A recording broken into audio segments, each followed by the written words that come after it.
1 second. One second. One fucker.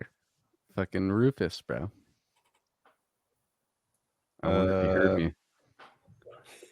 Rufus!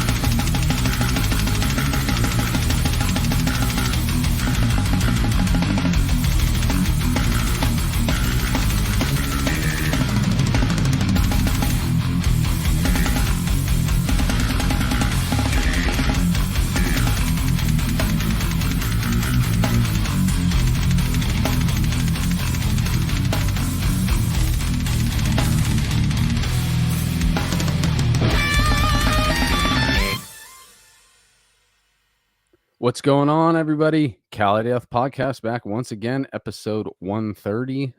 We are with you on this Thursday evening, as always. What the fuck is that, Joel? Like, I was expecting a White Claw to come out of the right side, but it is White Claw. It is the White Claw. We went over this. I already know this. Yeah. I wasn't drink there out for of that fancy conversation, glasses now, dude. You're all fucking. You gotta have a goblet. You gotta put two different flavors because it tastes like garbage.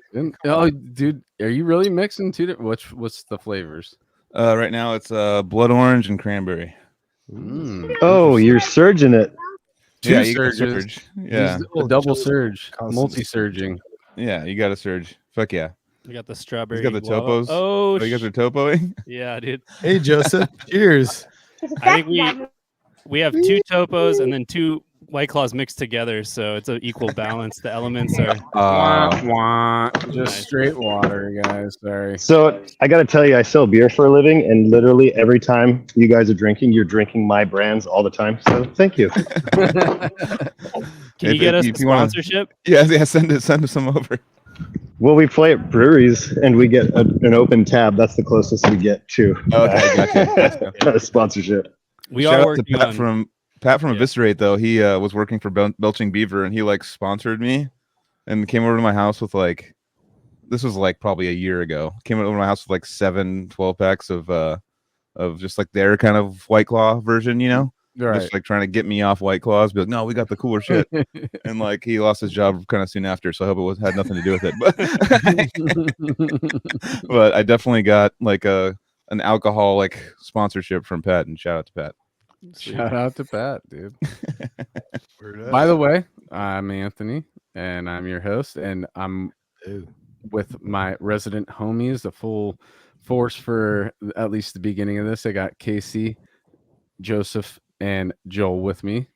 What up, y'all? Hi, Anthony. Yeah, and dude, this is actually the first time we've had a multiple guest situation, so we're figuring it out again. But we First are time. here with For the three- first time. In a while. in a while. while. Did I- He's not did I- that last I part. left out Yeah. the wild part. Fuck. Sorry, guys. Yeah. I need alcohol. I guess I do, dude. We're here with 3 of the 5 members. Well, there may be less. I saw that band photo in the beginning. There was 5 guys. We're talking to 3 of them tonight. We got Sam, we got Devin, and you pulled that out. And Brian. What's going on, guys? As soon as I'm saying the names, he pulls the fucking. Okay, What's up, guys? breaking the fourth wall. Just call us all Brent.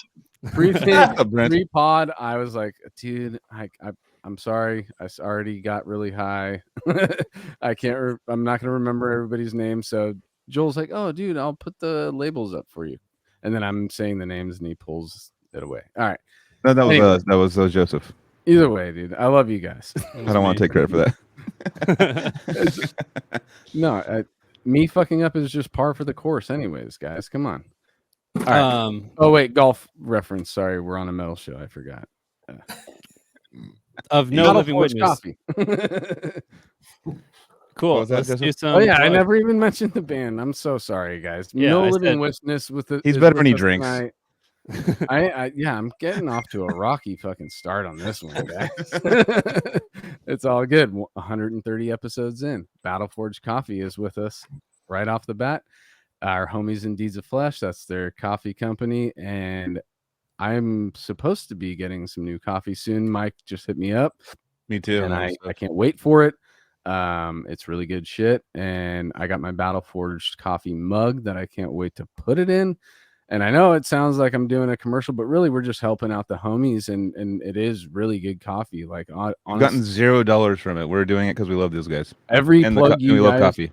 exactly. Every plug you guys hear from these guys, they're giving us nothing other than just throwing us bags of coffee every now and then. But that wasn't really part of the plan. It was just literally wanting to plug the homies, and we're still doing it. And go support them because that's underground death metal. That's good coffee. I'm not bullshitting. It's fucking good shit. I'm a coffee guy. Go buy their shit. All right. Us, you want to buy our shit, buy a couple t-shirts, CaliDeathPodcast.BigCartel.com. Still available. Got a logo shirt and got the full colored that the professor's putting up right there. Yeah, that's what's up, dude. A possible live bagging can go down if you guys order during the live.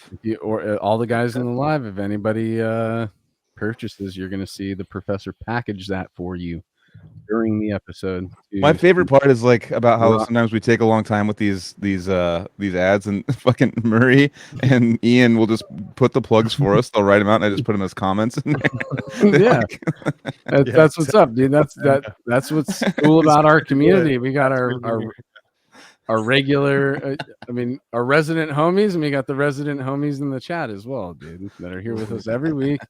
They're there for us when we fuck up to make sure that we get our point across. We'll just make Murray watch all the ads and then do all the plugs for us. Yeah. Just you go through the chat. We just stay quiet, and then you just pop it up and just be like, point down. You're all, what up? Oh shit. Sorry. Yeah.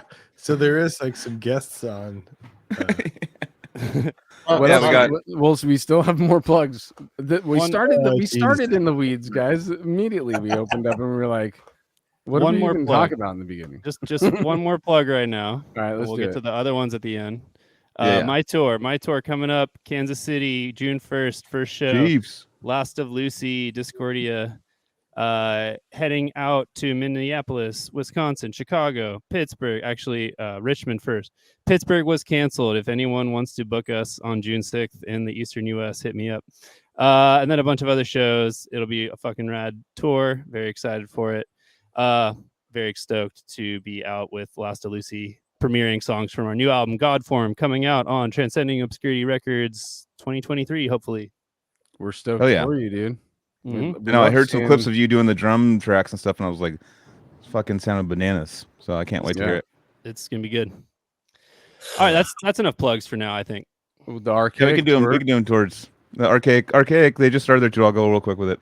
Yeah, I went and saw them on May 11th. A bunch of friends went there. It was awesome. Fucking, I didn't know Forrest was playing.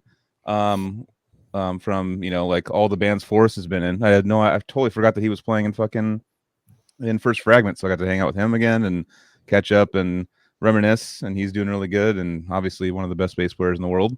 So it was cool to watch him just warming up in like Blue Lagoon, just like chilling in the middle of the crowd, just warming up, and got to watch him play again. But yeah, it was awesome. Great tour.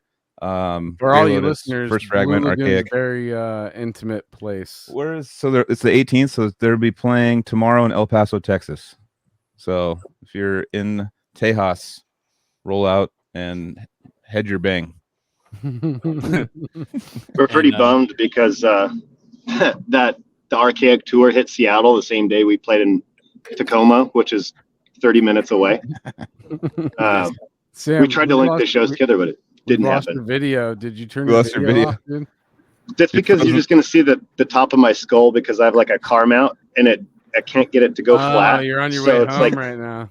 I'm on my way home from the baseballs, Dude, from the all right, sporty ball. another fourth wall break. So Sam, who's fucking rocking it at being dad at the fucking Little League game right before, because he double booked and didn't realize that Little League was getting. I backed this, dude. You got to be there for the Little League games when you can, dude. Yeah, you found a cool like middle ground. Like I'm still gonna go for my kids' Little League shit, and I'm gonna be on the podcast. Fuck this. That's Yeah. exactly why I'm praising it, dude. I'm like, Yeah. that's the real dad shit, you know. The only problem is last weekend and this weekend it's all out of town shows, so I'm missing 2 games. But I'll make up for it. Yeah, I'm being my Terrible situation. I'm father. missing games all the time. Yes, I terrible. feel like a fucking terrible father, dude. Missing all the games during the week, but You're trying to make up for it right now with a fucking practice, dude. Come on. no, dude. I make up with it with fucking throwing the ball around with my kid when I'm with No, him. I'm just you kidding. know, but yeah, I'm kidding. All I right, know. let's kick But this shit it's off. all love. I love y'all, and thank you so much, Sam, Devin, and Brian. I love that I can read it. This is I was gonna say it's just we haven't had one of these types of episodes in a while where we have multiple people. So if you guys listen to the show, I usually start off with the beginning of the origin of one person, but now we got three, so I'm kind of like, who do we start with? Maybe Devin, Brian. I'm gonna go with Sam first, even though we can't see him, just because he's the It's one. an interesting choice for the first one. See, All right, Sam. Would you rather us dig into somebody else until you get home? yes, please. All right. Yeah, it's not that. Then rock, paper, scissors, Devin and Brian. No, I'm just joking. I'll go Devin since he's left to me. Devin, what's going on, brother? Nothing much, man. So I was actually just thinking about this the other day because I am an avid listener of your show and big fan. Cool, dude. So my musical background goes all the way back to when I was a 4-year-old, 3-year-old child, and just remembered my dad had a drum set in the living room, and then became estranged from him for quite a while, but always just like had that vision of my dad being a drummer. So and then my dad passed Dev, away. let me real quick. Let me just slow you down right for a second because one, having a drum set in the living room is pretty abnormal. You mostly have like a piano, if anything, in the living room. Right. Acoustic guitar. Was it like next to the couch? Was because I'm thinking of the Furniture Dome, guys. Now I'm thinking of the Furniture Dome, where Casey's kit was fully set up in the living room as well. But that wasn't a family like setting. That I wasn't know, like I know. Yeah. Yeah. I'm just getting that feel of what it would be like in a living room like that as a family, Yeah, totally. Right. No, it was more of like in a side room, dining kind of area, I guess. Little nook or area like a or some shit. TV room or something like that, like a spare room for entertainment or whatever. But yeah. So okay, so then estranged meaning he left at some point. Yeah, and then How old were you at that time? 5, 6 years old. Early. Okay. Yeah. So didn't have very much contact with him until I was about, like 10 or 11, and then he What died. about mom though? Any musical? Oh, mom's definitely been around a lot. No, I mean like with her musical taste though too. Was she listening to music, playing any instruments or anything, or no? No, nothing like that. It was mainly just my dad. My mom listened to like Rod Stewart and kind of like, I don't know, stuff like that. So my dad was more of the kind of musical person. Right. So anyway, so yeah, he actually had passed on, and so like we had reconnected for a little bit, and he had passed on. And so you reconnected at what, 10, 11, you said? Yeah. Okay. And then how long did you have with him before he passed? Like a year. I Really? think It was a that year, quick, almost 2 years, maybe. Right. Fuck. So yeah, so super tough stuff happening, but even into my teenage years, I still always like remembered him being a drummer. So talk about a little bit of, did you get the experience of being able to watch him jam out and see how good he was or skilled he was at playing drums? Do you remember any memories like that? Not really. I mean, it was like pretty early on for me. Like I was saying, 3 or 4. I know some people have memories of that, but I don't have too many. So no, not really. It was always just everything that I know about him was more like story based from other family members. Right. So you're basically thinking, you're looking at it like you're he's kind of not there, but he was there, but you're attributing like what you have of him, you're putting the puzzle pieces together, and you just know, obviously, since there was a drum set in the living room, he was Right. some kind of a musician, you know. Yes. Do you even remember what kind of music he played? Yeah. So I know that he was like a big hippie. So, you know, he was kind of in that area or that era, actually, like Haight Ashbury, like in San Francisco. Mhm. And then he moved to back, I think, yeah, he moved to the Pacific Northwest and became like a cowboy. So he was Whoa. actually like a radio station DJ at like a local radio station. So he just all of a sudden went country, and then So becoming a cowboy, that cracks me up. I was talking to someone the other day, and I was cracking up about, I think Tom Segura had a bit about, it's, you know, people in the South and country music and how they like wear the cowboy hat and Mhm. like have the cowboy life, but they're just like, they have a house that they drive like a nice paved highway with, driveway. Right. It's like they're playing kind of like a Halloween. It's kind of like, it's like, oh, I'm a fucking cowboy, and it's like, Yeah. it's like, no, you're not. Yeah. You're not a cowboy, dude. You're just a Like, guy who like a lives in James Hetfield cowboy. yeah, yeah. It's like, it's all like it's a Halloween thing for like It's like, I country live in people. LA. It would take you 3 months to get there by horse, motherfucker. If you're on a horse, because you're a cowboy, then that's how you get to Yeah. LA. If you don't get to LA that way, you ain't a fucking cowboy, motherfucker. I know, dude. It's a whole style. Like I'm going to a country like festival just for like for fun in a week with my girlfriend, and I was talking about like just what I'm gonna see there. Just a bunch of people playing dress up. Like, oh, I'm a cowboy today. It's like when you see the white guy on Cinco de Mayo with the fucking poncho on and shit, and the fucking, and you're like, oh my god, dude, what are you doing? Like, you know, like When I like when I taking shots of search tequila online, and- when I'm searching online, looking at like cool pirate themed apparel or whatever, it's literally me hearkening back to when I Yeah. was in kindergarten dressing up like a pirate for Halloween.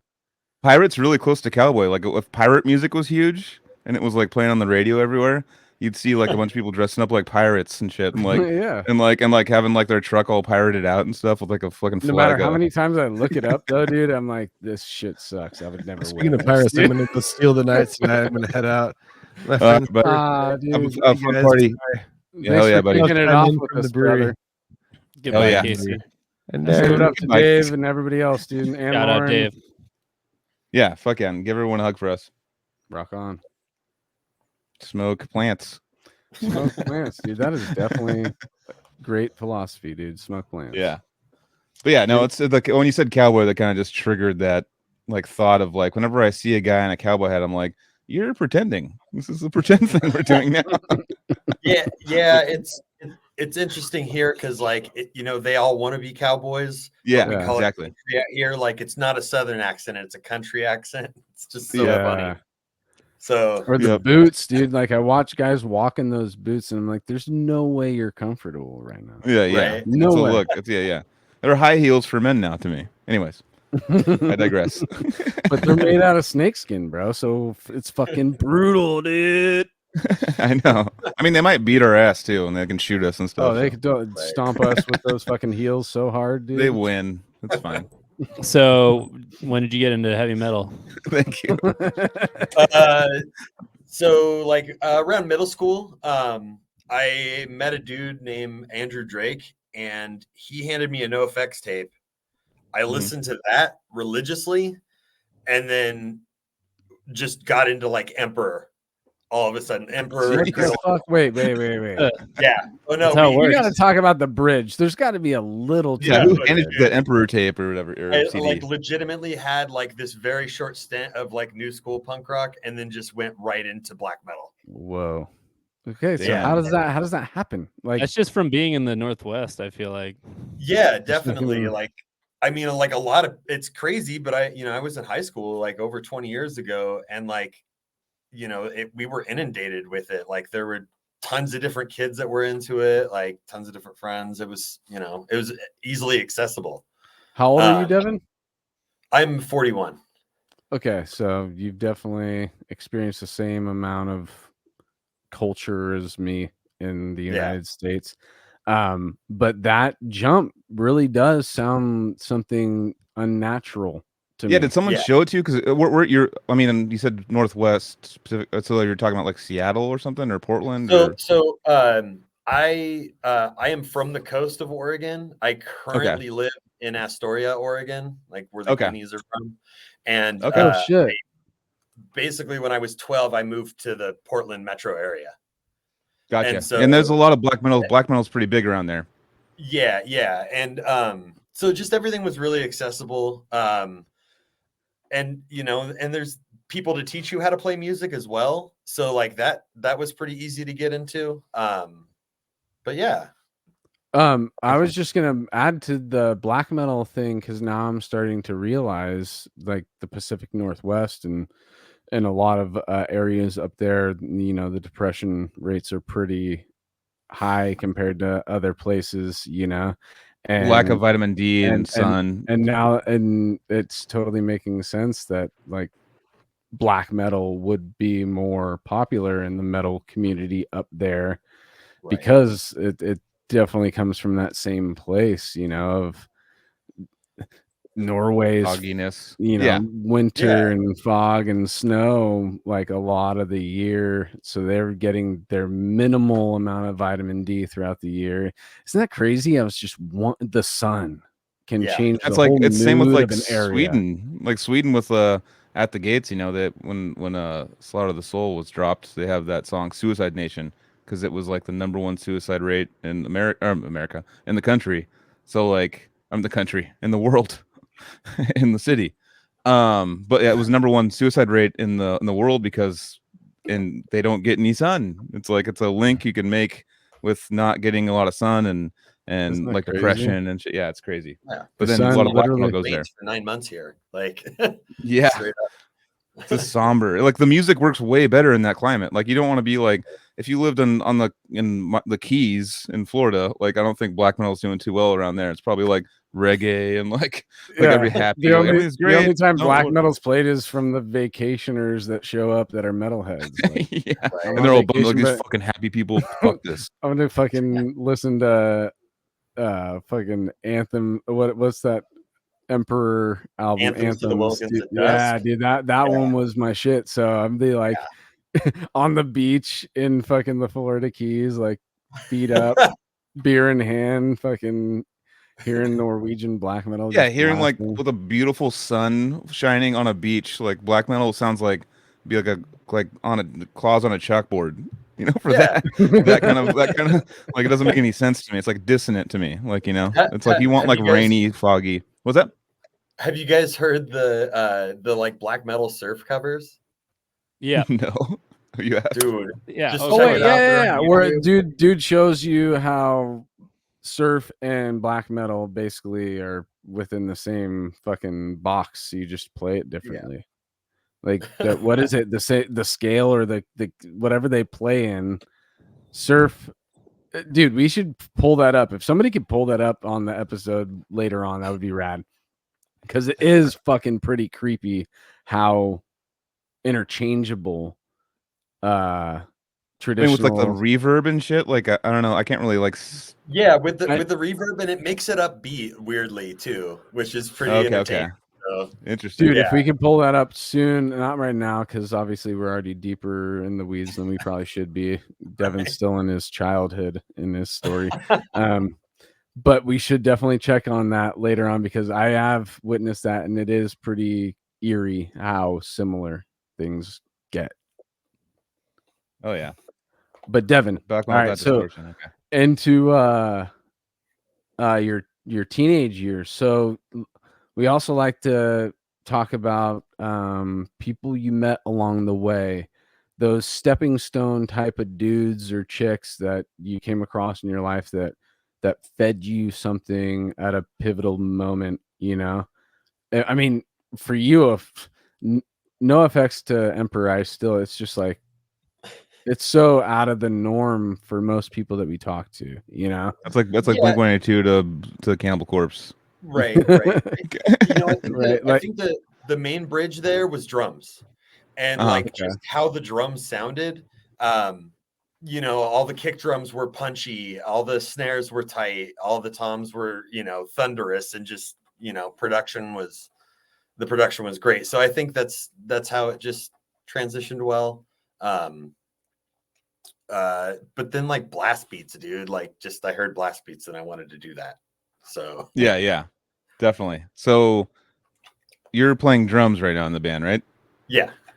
Okay, thank God. Sorry, I didn't do. I just got on after work too, so I didn't do. No, all no my- worries, dude. Okay, so you found like a connection with the drums. You had the drum set like in your living room and stuff. So you're working on beats, and you're kind of like, are you in that mode where you're just trying to find the next crazy, like the most impressive thing, kind of like leveling up, going like, what's crazier than this? What's crazier than this? And you just jumped like 9 rungs of the ladder by finding going from No Effects to Emperor.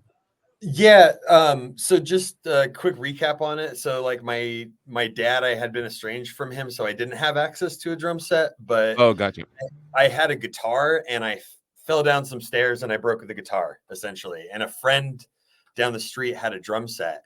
And so that's how the drumming started. And they just needed a drummer, my friend. Okay. So we just kind of like started a band in a suburb in Oregon. And that's kind of where how that came. So what style of band was formed? What was the band? When was the band formed? Or like Style. what kind of genre? It was like punk rock. We were Okay. called the Shit Drunks. The shit drunks. Yeah, TSD. Nice, TSD. dude. Yeah, we just played like punk rock, right? And at that time I was listening to No Effects and new school punk rock, that kind of stuff. Mhm. And then one of the guys got a hold of Cruelty and the Beast, the Cradle of Filth album. Yep. Mhm. And that's kind of when that next phase of the Shit Drunk started. And Mhm. I think the guys actually even changed it from the Shit Drunks to like some black metal name, but with the same letters, TSD. Mhm. And I was like immediately trying to do blast beats. Yeah. Okay. So Were you doing them Nick Barker style? Because that album, he does the halftime foot. Just yeah. the one.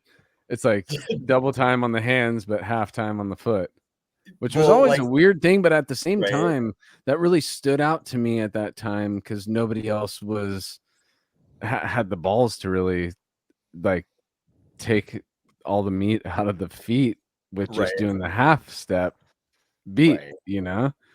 Damn, all the meat out of the feet doing the half step beat. Jesus Christ, brother. Maybe I should keep not drinking because I can just spit rhymes while I'm talking, bro. That's why people are here, dude. Is for your rhymes. Anyways, back to but no, that's cool. Yeah, that's so yeah. You're talking about like the kind of beat that they were doing. So how did you progress from like a punk beat to find a blast beat? What was like the natural progression for that? So there really wasn't much natural progression for it. So like kind of after like my teen years into my 20s, I kind of quit for a while. And then, I used to ride BMX as well. So I kind of got really into that. And I kind of came back to everything in my late 20s. Do you guys remember the band Those Who Lie Beneath? Mm-hmm. Okay, So, that sounds familiar. Who became Vitriol? Oh, yeah. really? Oh, okay. So I joined them in 2008 and Hmm. like had just started playing drums again. So I had a huge gap in like my actual playing. And like to be honest, it was more of like a fake it till you make it. I was really trying to learn everything really quickly and just kind of like get in the groove of playing drums again. And then recorded a record with them. And then, You did that Awakening record? yeah. Oh, fuck, bro. I didn't know that was you. And then It's a classic. after that we had some personal differences, and so we kind of cut that tie and they moved on. For the professor to react like that, dude, I think it was a little more than a fake it till you make it situation. That sounds yes, but no. I mean, there's parts in there that like I couldn't do on the kick drum, so we just we hit replaced it. Yeah. And like I mean, fucking, I just did that. Yeah, that's par for the course right there. Yeah, no, totally right. Like me and Sam just did that. There was a part I was like, gosh, I cannot get this, and I'm not like I can at some point, but not right now. Don't tell everybody our secrets, dude. Shut up, dude. And I never punch in record. I start at the beginning of a song and I don't stop till it's done. I don't care if it's 300 takes. Yeah, it's even like, I mean, I watched metal. No, I watched a clip. It was just came up on like a reel or something. It was Billie Eilish, and it was her doing maybe a minute of music, and she's like there's a camera in the studio, and she's like, watch, I punched in 38 times in this minute. Like she just like it was like literally she's all, see those lines? That's when I punch in and do like a and just like showing like it was 38 cuts with one or 2 minutes. Just that's everyone. I've never had a problem with that, dude. I really have never had a problem with that. Like some people do, but in reality, a recording is something different than a performance, So if you're gonna try and solidify something in time, you want if you're gonna make one sculpture of a thing, you want it to be the best version of that it's gonna be, because that's the thing that's gonna last through time. You know what I'm saying? Yeah.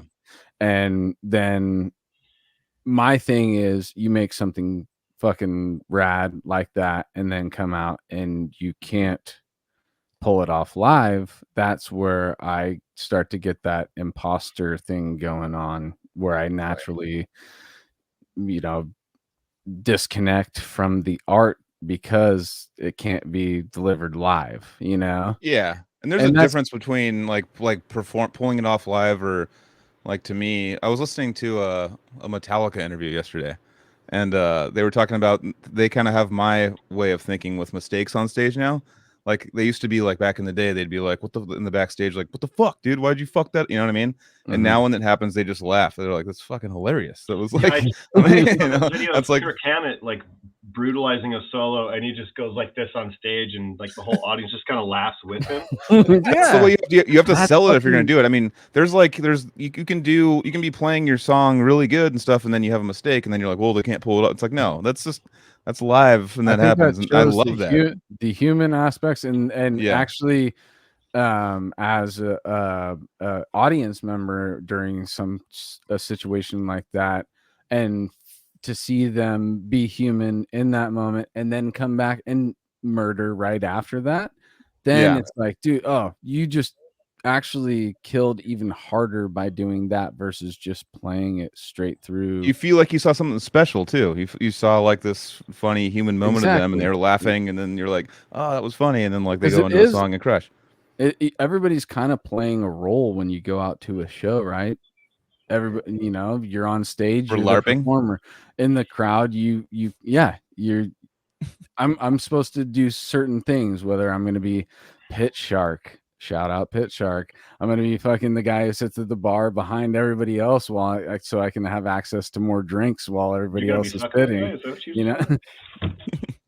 Yeah. I'm going to be, I could be the guy doing that too. But I'm just saying, it's like everybody goes to play a role, Right. And now there's a fly in front of my eyes, and I totally lost my train of thought where that was going. Just one fly, one fly. That's all it needs to fucking break the fucking attention. Stop playing a role like you hate flies, dude. You love flies. I do. I never kill them, dude. I never kill insects. I really don't, dude. I'll catch it and I'll put it outside because I feel like you could go. They're just like, you feel like they're lost, and they're just going like, what up? Fuck, this sucks. And people are like, and smashing them. It's like, dude, they just got lost. Like, let them be an insect.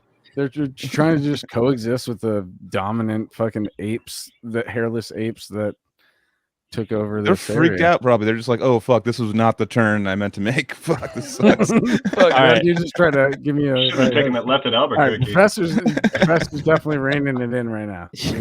Yeah, Professor. This is why we need him here. The Awakening record that came up the other day with the Dreamer guys, me and them talking, and how we all like knew and appreciated that record, and none of us had like showed it to each other. It was all just like, oh yeah, we've all heard that, so it like definitely made an impact. But I didn't realize, I must have at some point looked it up and been like, who's who on this record? But you guys need to update your metal archives because Devin on No Living Witness is not the same as Devin Berliner, who's credited there. So you need to fix that so you can. Funny story. You said up. Updating metal archives. I went just to like kind of like do a little look into the band and stuff, and someone had added Cameron on bass at like 4 o'clock today.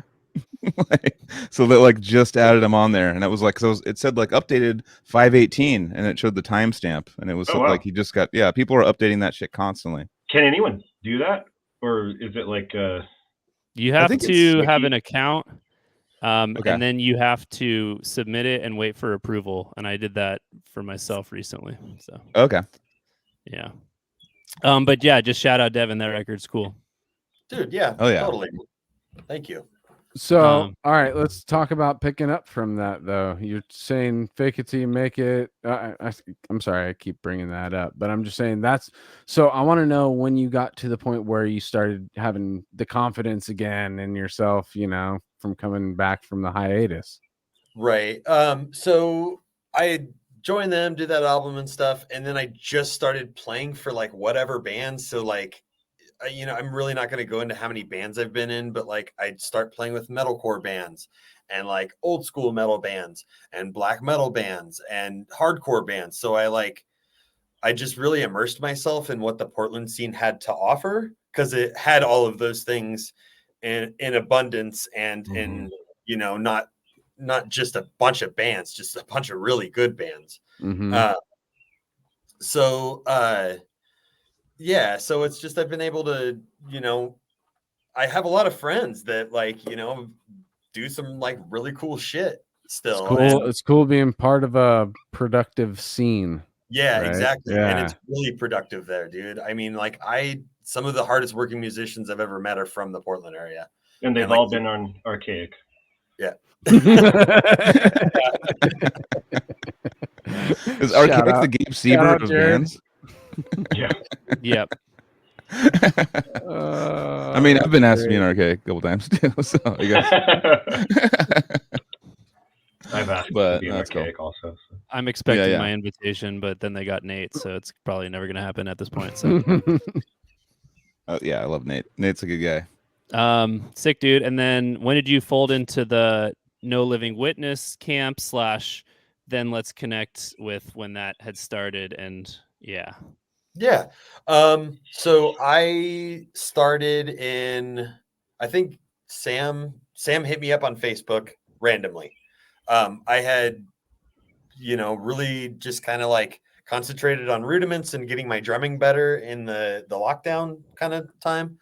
And so he hit me up when I was just about to start looking for a band, and it just kind of fell in place from there. So Sam, December of 2021 is when I started? It was November 25th is when I messaged you on Facebook of 2021.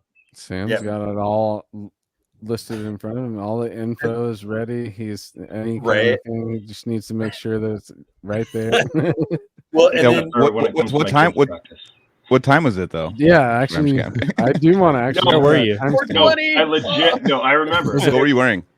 Okay, I don't have that, but I was drinking a Truly, eating Taco Bell, and watching Terminator 2 on my big screen. Fuck yeah! And that sounds like a rad fucking time, dude. 10 p.m. on a Saturday. I'm not kidding. That's perfect, dude. That sounds like my ideal Saturday night, dude. Well, my wife, I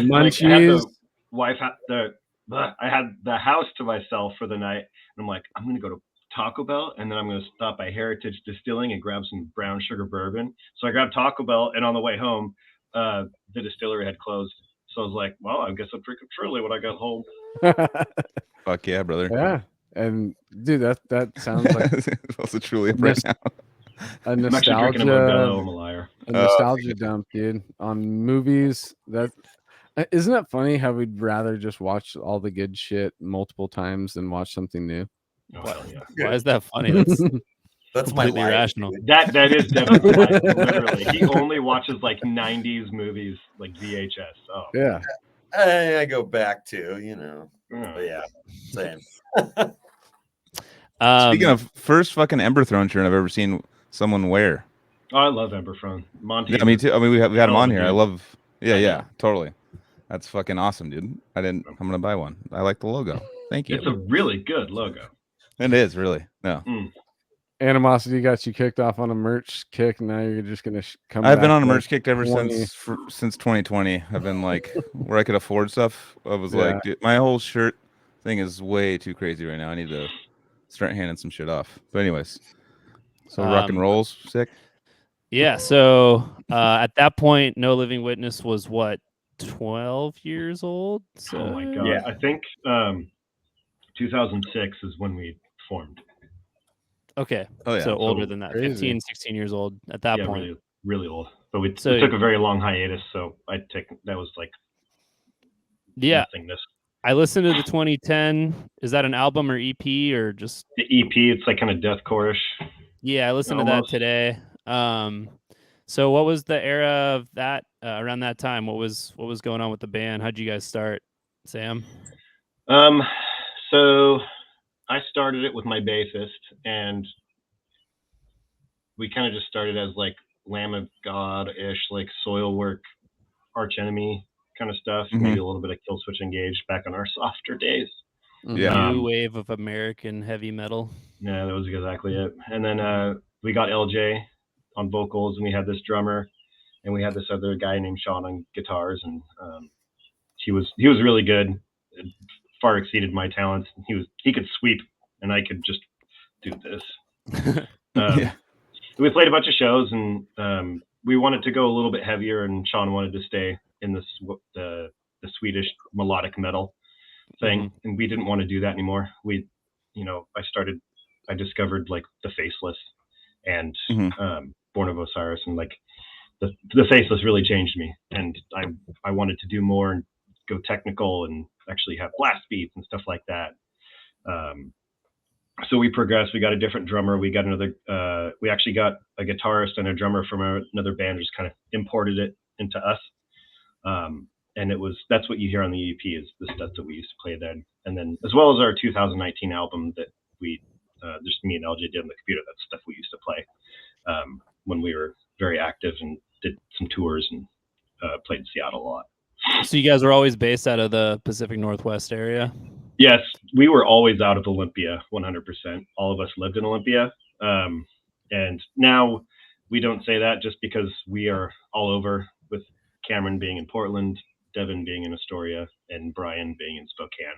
You've been posting all these old show flyers of you guys opening what's the venue, and it's Studio Joel's favorite 7. venue. Yeah. Oh, the El Corazon.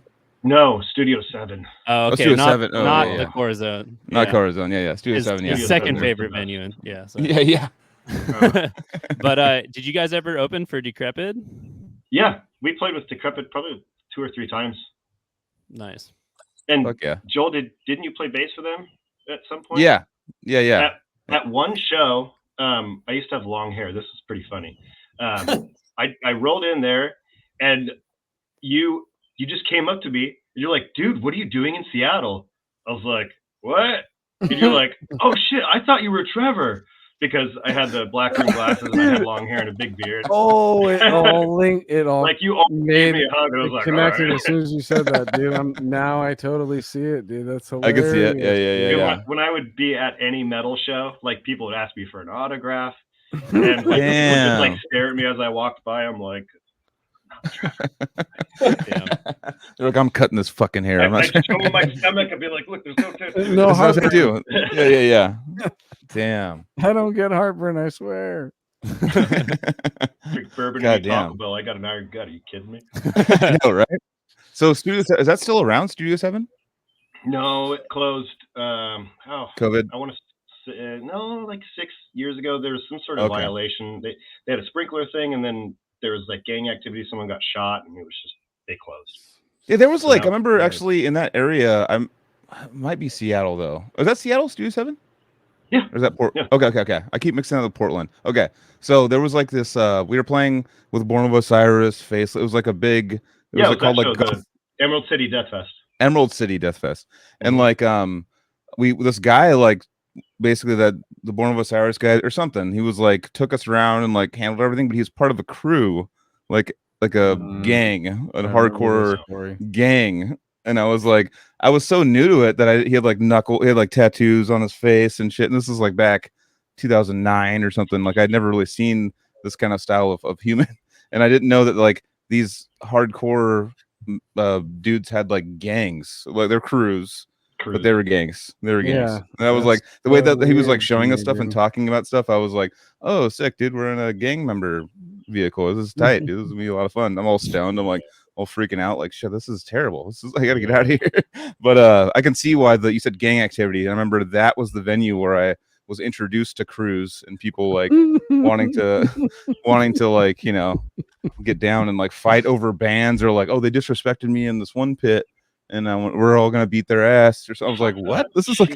I know, I was like, this is I had no idea that was a thing. And I was like trying not to laugh because they could beat me up, but like at the same time I was like, this is a real thing. I had no idea. It's crazy when you don't grow up with a solid community and your only community is other people that grew up like you, and you develop a hard shell, and that's the only way you can survive. Oh, definitely. Man. And none of them were musicians either. They were just there to dance or do the dance stuff and like picking up their pennies. Yeah, just to like beat people up. That was all. As a part of the metal community for so long, the whole crew mentality thing, it was something that was so foreign to me, and it was just like, that's just going to be a part of this thing that I'm never gonna be a part of, because that one kind of is dorky, right? It's pretty nerdy. Speaking of crews, animosity is that's where they were the ones who kind of like filled me in more after that. They definitely came across them way more than we did. Oh, there would be times I was listening to a Zach Oren episode, I think it was with Cheney and Naveen, where a crew went to their recording studio to fight them. Like, well, they're at Castle Ultimate or something, and they're just waiting to fight them, like out in the parking lot at a recording studio because they knew they're going to be there, and like trying to fight them. Time, I'm like, dude, they spent money and gas to get to that place to go do that. It's all about street cred, baby. Yeah, and they all spent money on snacks because they needed to fuel up, right? They needed their fucking Monster Energy drinks and it's like gotta eat their drywall, beef jerky. It's basically like a mixture of too much confidence and testosterone and like Dungeons and Dragons. It's like it's like mixing those together and being like, yeah, we're gonna do it in real life and conquer. My Magic the Gathering card's gonna be way sicker, but it's gonna be a baseball bat in real life. Yeah, dude. I don't know. Anyways, a couple nails in it or whatever. All right, so Novin Leaping Witness takes a you're welcome. Take a hiatus, and you have some kids, and then you get bored of your kids and you start a band again, or start the band up. That's about it, right? So you have some kids, you hate your kids, and then you went to that's what he just I didn't go that far. No, it was kind of like we stopped being active, I think 2011-ish. And our drummer quit, and then once we lost our drummer, that you in Washington State there are 3-4 drummers, and they're either in Unearth or they're in 5 bands already. So it was just like, well, we can't do this. So, and I got a career and had kids, so we took a break, and then we had these songs that we used to play live that were basically just floating out there in the ether, and like, we're going to forget it soon. Like, we might as well record it. So LJ and I we sat down, we recorded all the music. I programmed all the drums and all the synth and everything. And we just like, well, let's just release it. This is before I knew how to release things properly or mix things properly. Holy crap, it sounds so awful. And we released this 2019 album called Holocaust. And we're like, this was really cool. Let's do this some more. Maybe we'll just keep doing this online because it works. And it did work. But then we started itching to play shows, and then I found Devon, who just left the room. So, sorry guys. He's back. Oh, we already, yeah. Well, we heard exactly what the context of finding Devin was. So Sam, though, I have a question for you though, because a band like you're up and coming, you're trying to figure things out, you're doing a self-release. If there's a band out there that you could give advice to that's trying to do something without a label, how would you recommend they go about it?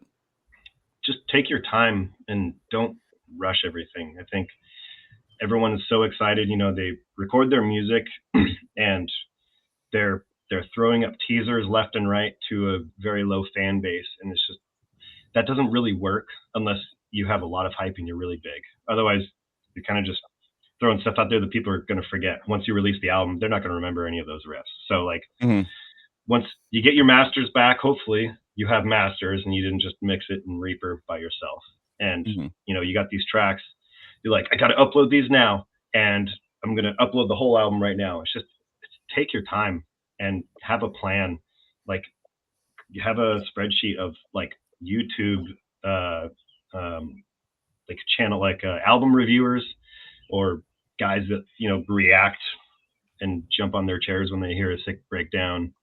Instagram, Facebook, stuff like that. That's true. Make sure you have you're ready to sacrifice a slice of your life to Yeah. staying And- on top of that as well. Mm-hmm. And posting it, and like I'll see so many bands that this is really picky and weird just because I'm very into social media and how we do things. Like people will just upload like 5 videos at once at like 11 o'clock at night, and then they won't post anything for like a week and a half, and then they'll upload a bunch of pictures. Like upload one fucking picture a day. Sorry, upload one picture a day at like peak time when people are home. Wait till 5 o'clock in the afternoon, 10 o'clock in the morning. Those are like the peak hours. Just one picture at a time. Otherwise, you're wasting all of the stuff that raises your internet clout, and it's just not going to work. Mm-hmm. Yeah, it's crazy like to actually learn about. I've had some friends that are super deep in like what do they call them, funnels or tunnels, and like trying to get like the algorithms to work in their order to have like more views, and like there's certain times to post things or certain ways to go about it. There's like I don't know, Chance is like a total dork with this stuff. He like went into like marketing, this big marketing speech with me and showed me tunnels and how they work on Facebook and stuff and how you get more. It's like technical metal, but for marketing. I was like, what the fuck? And he's like, there's so many ways to like catch the algorithm and stuff that like people are trying to get and like follow. Yeah, fucking algorithms, dude. I love you, Ricky. That's kind of fucking silly to me though too. I just feel like kind of weird where I'm like trying to catch the I'm thinking of like I'm doing a fucking Disney movie reference now, but Finding Nemo or finding where they got to catch the fucking EAC, whatever the fuck that is, where East Australian Trout. boom. And there's these little fucking like streams that you got to catch, but it's like you got to be able to get in and catch it at the right time. Well, I think probably an easier analogy would just be like if you're in the water, you got to catch the wave. Yeah. Yeah, like a wave's coming, like you got to like push off at the right time and catch the wave. It's I like if you push at the wrong time, convoluted like story metaphors. or I don't even. Yeah, It's like, oh, that really, thought together right now. really I'm all clears it high, up. like, oh, dude, I haven't talked in a while, dude. I gotta fucking say something, dude. Disney, dude. well, it's like when Nemo fucking goes underwater and they're trying to find him, and then like they catch him somehow, and then like they pull him out and they like make him make his album sell. Just no different than what I just fucking said right there. No, but so I mean, but no, more specifically, Sam, my question was more like you answered some of it, but like would be like how, let's say, like what do you do? You got the master. What do you do? Like, do you just go to CD Baby and go like, cool, we're done? Or how do you like create a non-labeled band and like produce music to sell to people? Well, what we did is we reached out to a lot of YouTubers, a lot of Facebook promoters. We tried to reach out, not necessarily to PR companies, just because we didn't have that kind of cheddar. But just anyone that'll help post it and spread the word, really, before we even had a date. And I'll actually tell you one big mistake we made is after we had all of our promotions kind of figured out, we uploaded to CD Baby. We did our single first and then our album, and we released our single June 1st, 2021. I think 3 weeks before it came out, my vocalist had emailed maybe like 2 labels. Could have been 3, I'm not sure. And one of them was Willowtip, and they emailed back and they're like, "Hey, we're interested in releasing this album with you guys." We're like, "Oh, that's sick." And they're like, "But you like are uploading music soon?" We're like, "Oh yeah." He's like, "Yeah, you shouldn't like you shouldn't announce that you have music coming in 3 weeks and then shop your album around." We're like, "Yeah, that's fair." So gotcha. yeah, But you also weren't expecting you weren't expecting the response, like to have to have a label go like, "Oh yeah, we're down to do it." You're like, "Oh shit, they're down to do it." Like, okay, well, we're down to. Yeah, so that probably changed the dynamic of how all that happened. Yeah, absolutely. And had we known that would have been received well, we probably would have reached out to way more labels before we did anything. But again, we were just excited to put it out. And exactly, you just got to take your time. And that actually explains kind of the original advice. I get it now. Yeah, that's a good thing to have in mind. Being prepared and like, I mean, it's like with Black Dahlia, like talking, figuring out when they blew up, Willowtip was down too. Willowtip was like, "Fuck yeah, we're gonna do it," and then they just sent it to everyone, and then while they were talking to Willowtip, Metal Blade came and was like, "We'll do it," and they're like, "What?" So it was like, I guess it was more of a numbers game, just like sending it to everyone and just pissing in the dark, just hopefully someone like grabs something, it's like and just actually finding it. But like, yeah, if you already announced a song or something coming out, then like a label's like, "We want you." It's like, "Girl, can you take that down?" Because we would like to do it professionally and make sure it's like it got promotion behind it and stuff like that. But I see another thing I'll see bands do is upload their music to CD Baby or DistroKid. And they'll upload everything onto there like 2 weeks before they have their date set. Like 2 weeks, like that's not enough time for them to send it to all the proper distributors. And especially if you want, your songs to be featured on the Spotify playlist, they need at least 2 to 3 weeks to have that stuff ready. Exactly. And there are bands that won't upload their music to Spotify at all, which is, I think that's kind of crazy. Like, I get that they don't pay out, but that's where all of your exposure is. Like, I think that no one wants to listen to music on SoundCloud. Coming from the music that we play, we're used to not getting paid for our art already from the beginning. So Spotify for us is just another way for people to be exposed to what we do. Yeah. So it really doesn't trip me out, obviously. But for somebody who's making millions of dollars on their music, which is a lot harder now than it used to be around my 20s, I think that it's gotta piss. Go for it. It's different for each artist, really. Like I just like that people can be exposed to Severed and Odious Mortem and listen to what we did, because I never made money on it in the beginning of it, and I still am not today. It's just we do it because we like making art. Yeah, exactly. We make money off merch. That's it. And right. And if we could be fucking not lazy and make some Odious Mortem, I guess Severed's got some merch going, but that's all Troy. Shout out to Troy. Love you, bro. Thanks for doing that. Cool.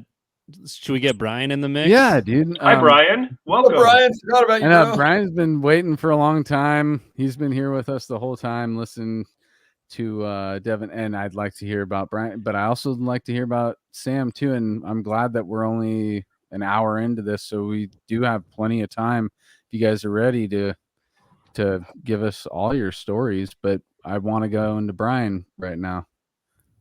What's up, Brian? Oh, he's muted or something.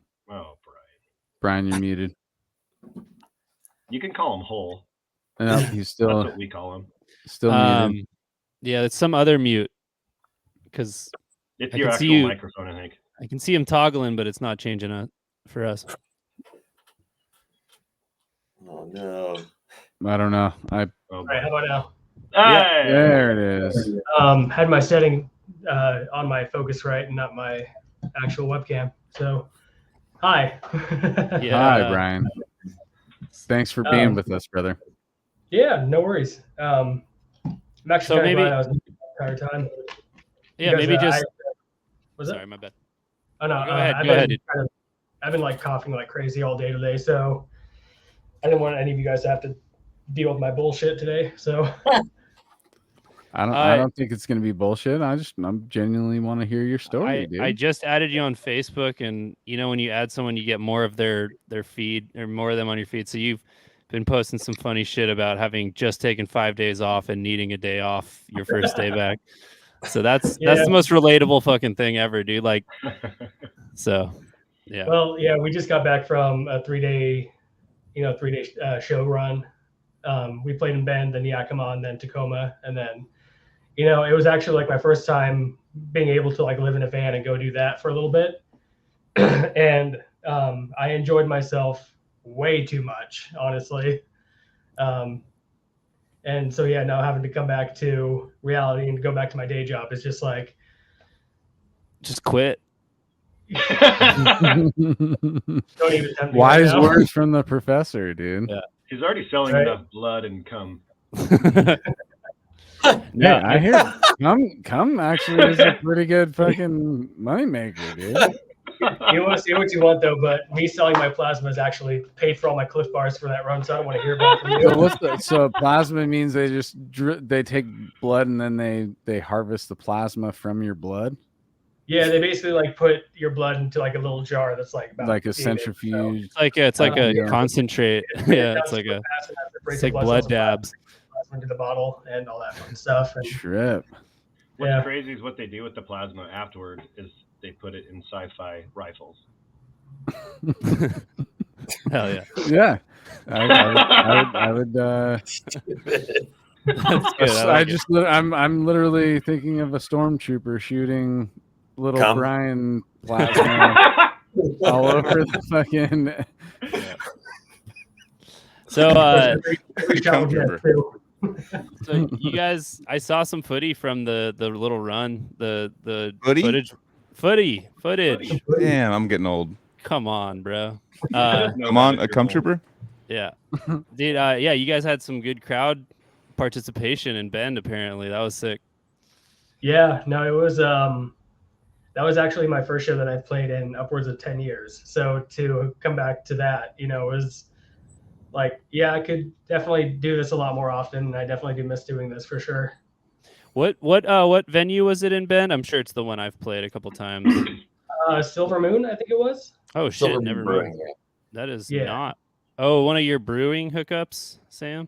Actually, no, it's weird. We booked the show, and then the promoter told me where it was. I was like, oh shit, that's one of my breweries. And I reached out to my rep there, and he was like, open bar tab for you guys. But it turns out that they did that for the bands anyway, so it didn't matter. He's trying to be like, oh, dude, you got some special shit. It's just Yeah. the normal shit. It was a really nice brewery, though. It was really nice. Yeah, Bend It's is all good. I mean, where you guys live is gorgeous, but Bend was like one of my favorite cities I've ever been to. Super fucking rad. Yeah, like the other thing that was cool about that place is even though it was at a brewery, it was all ages. And like coming from small rural kind of areas, I know Bend's not the smallest, but it's a kind of a rural area. That stuff's so important to like to kids' growth. And like it was so nuts, man. Just like all these kids just enjoying themselves with other people. Right. And I mean, you saw the footage, dude. That was so many people. Like Totally, dude. Yeah, And it was I'm thinking of myself at that young age and being a part of like Yeah. a crowd, that collective, you get into that collective consciousness where you catch that vibe where you're in a room where, yeah. And that at a younger age is awesome, dude. Yeah, most of my best concert experiences was before I was 21, for Right. sure. I remember Yeah, me being too. 16. I think at 16, I may have been the most like emotionally invested in a show, Yeah. where Absolutely. I totally let it take me and I didn't give a fuck what happened, Mhm. and that is kind of like that dragon we're all chasing, I guess, after that, Yeah. you can get close, but I don't know. There Yeah. isn't somebody There's few bands that'll get me to lose a shoe and get my fucking face ripped off in a pit. You know, and Right. that happened at 16. So But like, especially in areas, rural areas like that, like there's nothing to do. And like, drinking is like what I did when I was younger because there was nothing to do. But Right. like, my buddy Garrett has a band called Foes, and they're out of Bend. They're like a grindcore, hardcore kind of band, and those dudes are really helping build that scene. And like, they've totally built it into something worthy of a lot more bands coming.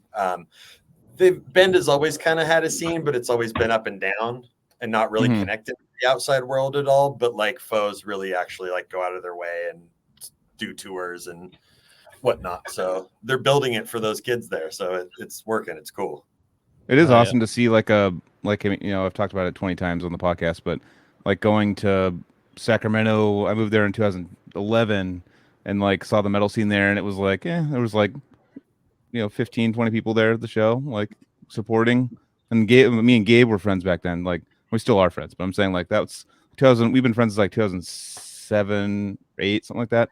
But like, and then seeing it slowly go to like 2016 or 2019 is when I actually moved back, and it was fucking like I've told them a million times. It's been like 150 people on a fucking Tuesday for fucking Kennedy Vale and like Symbolic, or it's like these local bands, but it's fucking 200 people. It's like a big show. It's like, and it's a work night, and I'm like, it's really cool to see this, like, to see the scene slowly build up and actually have steam, and then other bands are coming from it and coming, like Flub and all these bands come out of that area, and just like people want to one up each other and have fun and jam with them, and there's a bar there, and it's like cool to see people try to like get on the same page. I think that the scene up there probably started before what I'm about to mention, but I think that literally a lot of the smaller underground venues in the city and in the Bay Area closing down. We're going to start with the Pound. The Pound, I think, was the fucking start of the downfall, really. Yeah.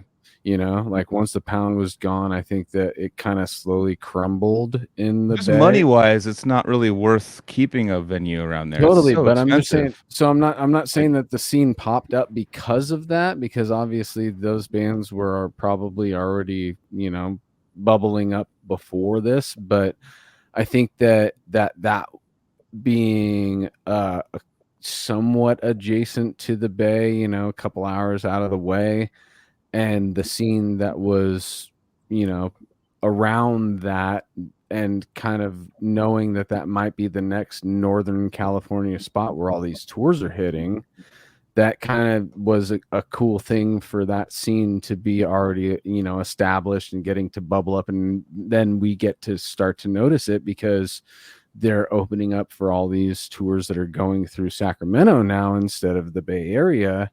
And it is really cool to shine the light on these other little bubbles. You were talking about this, and then it always brings me into this bubbles talk where it's these little like pockets of around the country that just like love this shit, and it just naturally gets concentrated and spreads out from there. And there's all these little cool scenes that wouldn't it be cool to just be like, all right, now I have access to every fucking sick scene that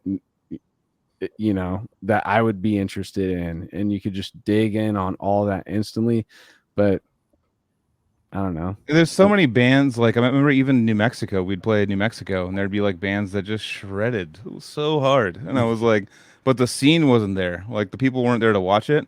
They would just be the openers for the tour or something, and we'd go play, and all of a sudden we'd watch this band. Like, what the fuck is that? Was Yeah. that Insane. That was probably Fields of Elysium, I'm guessing.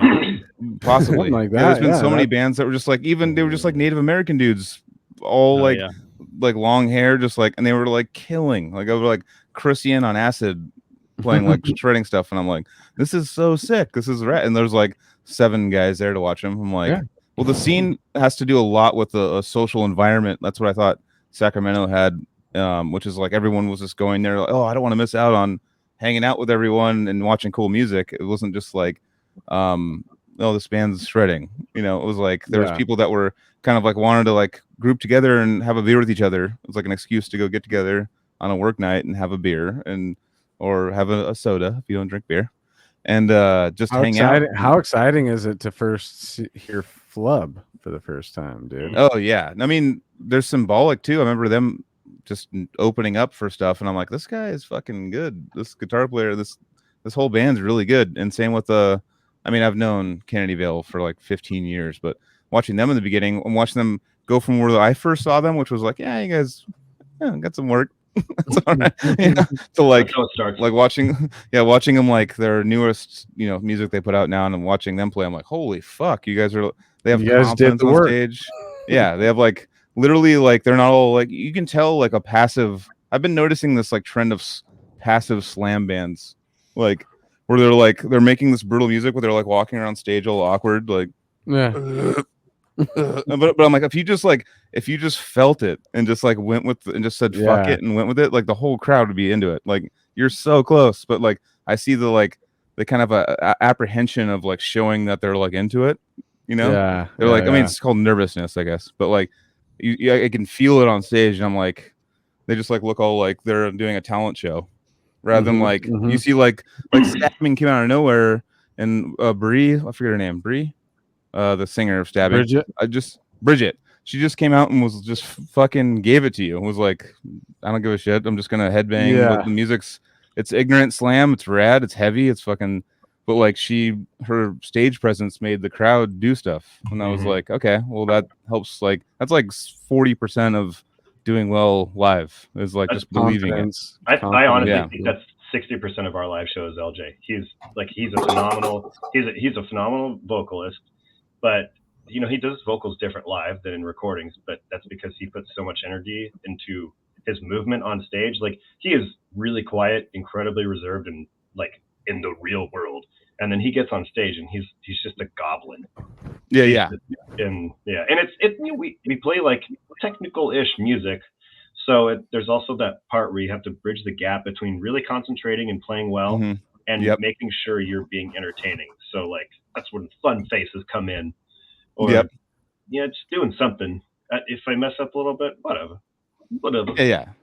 No, whatever. Yeah, totally. It's like it's just like the confident. Like there's a confident. I don't know what it looks like for myself, like doing it, but for me, it would just be getting drunk and going on stage and not caring. Fuck, I used to call it stage sauce, like all the fucking bands I'd be friends with and stuff. But watching bands like like a more well-known band like Whitechapel, like touring with them and becoming friends with Phil on tour, like he was the quietest dude I've ever met. Like that guy like talked to no one.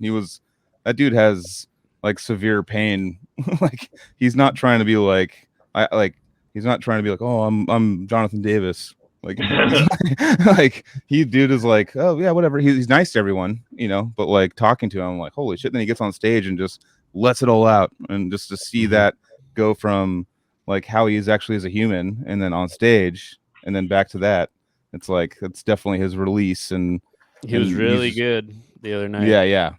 Oh, you saw him the other night? Yeah, with the Archspire tour. Yeah, fucking. Oh yeah, definitely. Yeah, it's cool to see that, like when you actually behind the scenes hang out with them a bunch and then see them, because I saw them as a popular band when we were touring with them, and I was like, oh, Breakdown City, here we go again. I was like talking a bunch of shit, and then I just became a bunch like great friends with them, and was like, oh, you guys are sick. I love you guys, and they just are the same people from when they started to where they are now, and that's another thing I really respect is like the egos did not get involved with them, like they're just. Yeah, the Southern hospitality, But so you guys have some shows. Wait. We totally drifted from Brian immediately. Brian finally. I was pissing, and then Brian was talking. So, Professor, I thought you'd be better than this. I thought you'd direct us better. I'm only one, dude. He's only got one machete, and this episode specifically dulled that machete very quick. You have to resharpen it to get through these deep. Joel missed last week, so he's on a fucking weeds are growing like the weeds are growing like bamboo this fucking week, guys. I know. I wanted to real quick before it's too late. Shout out, you guys are playing some shows. Oh hell yeah! And I'm gonna cover up Devin and myself, so that you guys can see the details of them. What are these shows that you guys have coming up?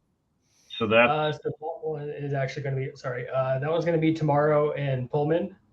Oh shit! So Oh, it's nice. going to be it's So going to be about cheap. an hour and a half drive of Spokane where I live. So I'm basically going to be just booking it right after work at 5:30 to go to the venue. But yeah, Pullman, Washington. We're going to be playing with my buddies in Age of Nephilim and band buddies in Odyssey. I dig that name, then- Age of Nephilim, dude. Isn't Nephilim that are crazy. dude? That's Mega Mike's old band. Remember he was telling Really? us about Yeah, Age of yeah. Nephilim? Yeah, I don't when you remember guys him just had actually that being in the episode. band though. Was he really? He used to be, Uh, yeah. He was shouting yeah, them out man. for sure. Why you gotta I call me forget. out, dude? This is a very recent episode, and I now don't remember that. And then You what's do too what's many of this? these things, guys. Are you doing an off a Zenith Passage show? Fuck yeah. Yeah. Where's that going to be? So then we're going to be playing Big at the Big Dipper. Dipper, which is my home venue in Spokane. Nice. Yeah, we're going to be playing Age of Nephilim and Odyssey will be joining us again. And then, yeah, Dude, Hell yeah. just hitting up the Zenith Passage on their off date. I think with Allegiant is who they're touring Yeah, with. yep, they're on tour with it. Yeah, I know. They were just blowing me up yesterday, going like, "Are you gonna be here?" I'm like, "Dude, Sacramento's 3 hours away. I got work tomorrow. Fuck you." But, no, that's I know yeah. I'm bummed I missed that. I'm fucking bummed they didn't play like SoCal on this run. But say what's up to Chris from Zenith Passage, my bandmate and dreamer, and of course the other dudes in Zenith, all fucking legends. Shout and out homies. to the Beatty man. And dude, that new record, holy Have you heard it? shit. I've heard quite a bit of it, and dude, I'm just gonna say it, Epitaph 2, dude. I know. I it's could here. tell. Justin heard and that Derek were talking about like how like into it. Just because Justin kind of disappeared and went like into a yogi fucking knocking this shit out, like trying to make the craziest album he could. And I know he's obviously insanely talented, so I can't wait to hear what he did. He said at the end of it, he's like, I'm never doing another tech record again. It just fucking destroyed Yeah. me. But like the fruits of his labor will be appreciated for all time. So He'll do it Oh, again yeah. when he gets the response, probably. exactly. Yeah. Yeah. When he Yeah, that's- realizes he can be Muhammad and fucking Yeah. seize the That's There's throne. there's a Muhammad vacancy. Like someone's got to be the next Muhammad, you know? Like, Dude. But yeah, no, I'm really stoked on those guys, and I've been excited for you guys getting to play with Zenith, and yeah, and I wish I was out on that run, at least able to see this tour. So Yeah, it's weird because we used to before our hiatus. Basically, anytime there was a national act coming through Seattle, it was us or maybe 3 other bands that would open. So this is I don't want to take that path anymore where I'm relying on national acts to gain fans. I'd rather do it organically and authentically. But we were actually asked to play this in the city we've never played before, and I feel like that's a big step up from asking a venue an hour away from where we live, where we play all the time, if we can open for it. So yeah, I feel local like opener. this is a bigger step for us. Hell yeah. Oh, yeah. That's awesome, man. That's really cool. So, Brian, talk about your childhood a little bit, dude. Tell us, bring us up to speed a little. just open you up heard for it. how Devin or Devon. I heard Sam say Devon. How am I supposed to say it, dude? I think he was Devin kidding. spelled Devon, but I go by Devin. All right. It's So Brand. Devin, yeah, you heard how Devin did it, dude. Let's hear a little bit of that from you, dude. Think of some early memories with art and music that you can give us. Basically about as early as it gets. I had a buddy, I think I met him in like 6th grade or something like that. He had like a drum set and a guitar in his house and stuff like that. And we would just go and kind of just diddle around and go hang out and, make some noise, not even really music at this point. And that's kind of how I convinced my parents, like, hey, you should buy me a drum set. And they were like, well, drum sets are expensive and they're way too loud. How about a guitar? And I'm like, okay, fine. And, it was cool. They were pretty supportive of me doing it. Around 7th grade or so, I started getting into heavier music. I was starting to get into like Shadows Fall and Chimera and stuff like that. Nothing too crazy, but it's like just crazy enough to where if I wanted to try to find a guitar teacher in my town, I can bring that to them and be like, hey, can you teach me how to do stuff like this? They'd always be like, oh, well, why don't you try to learn, Van Morrison? And Oh, yeah. so How old are you, Brian? I'm 31. Okay. So like just Yep. figuring out the time of what you're getting into at the time and stuff like that. Okay, makes sense. Yeah, so about the mid 2000s or so. And to kind of jump back onto what Devin was saying earlier, I was listening to satellite radio because my parents had like the direct TV, like with the channel 9000s, being in the satellite radio or whatever. Yeah. I turned on one of the metal stations, and lo and behold, I heard Inno e Satana by Emperor. Okay. And I just kind of snowballed, and I was like, I don't know what this is, but it's dark, and I'm really interested in it. And then, I started getting into like Creator and, when they played Enemy of God on that same channel. And what is up with you guys up there and just getting a dump of fucking black metal download with Emperor immediately, dude? Like, I just don't understand this. This doesn't compute in my brain because I'm like, we were talking about fucking. They have a bunch of fog. They have a bunch of fog. And that's so crazy how that just blows my mind that the weather could make it to where you guys are more acceptable for fucking. No, he's California, man. Yeah. Oh, okay. Born and raised. So don't you dare blame Washington on weird musical. What part of California are you in, Brian?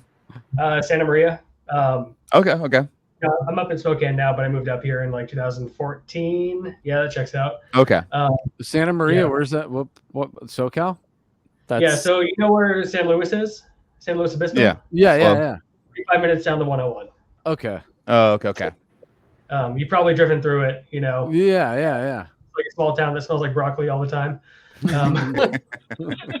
I actually went to Arroyo Grande, which is just past Santa Maria, this weekend to see my mom for Mother's Day. And we were on the Arroyo Grande downtown, and there was like a fucking hardcore show happening in a kids store. So after dinner, I went down and saw, I think there was one band from Santa Maria that played. They were really shitty. But it was sick to see like just some local hardcore shit go down. Like what's up, KB Toys? Yeah, exactly. Like the walls were fucking like pink. The walls were pink inside, and it was pretty random. But I don't know. I mean, I would love if there was enough of a scene so that you could do a tour stop in that area as opposed to like Fresno or whatever in the summer when it's too hot, But I think we're a little ways away from that. I think they have like a reggae scene and shit out there, but yeah. Oh yeah. Yeah. I could touch on that one later too. But Cali Death Pod, there's Cali is part of it. So so my sophomore year of high school rolls around, and I'm at this point I'm like starting to get into like Children of Bodom and stuff like that. And my buddy, I meet my buddy Anthony, who's also a guitar player. We just hung out, and he started showing me some like heavier music, like Conducting from the Grave, and back when Drew Winter was still in the band. I've every once in a while, whenever I do talk to that guy, I do hound him like, hey, do you still have those Drew Winter tapes? Like, you want to send them to me? Because you can't find that shit anywhere anymore.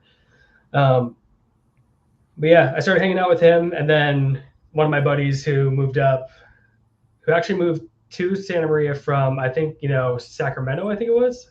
It was somewhere up there.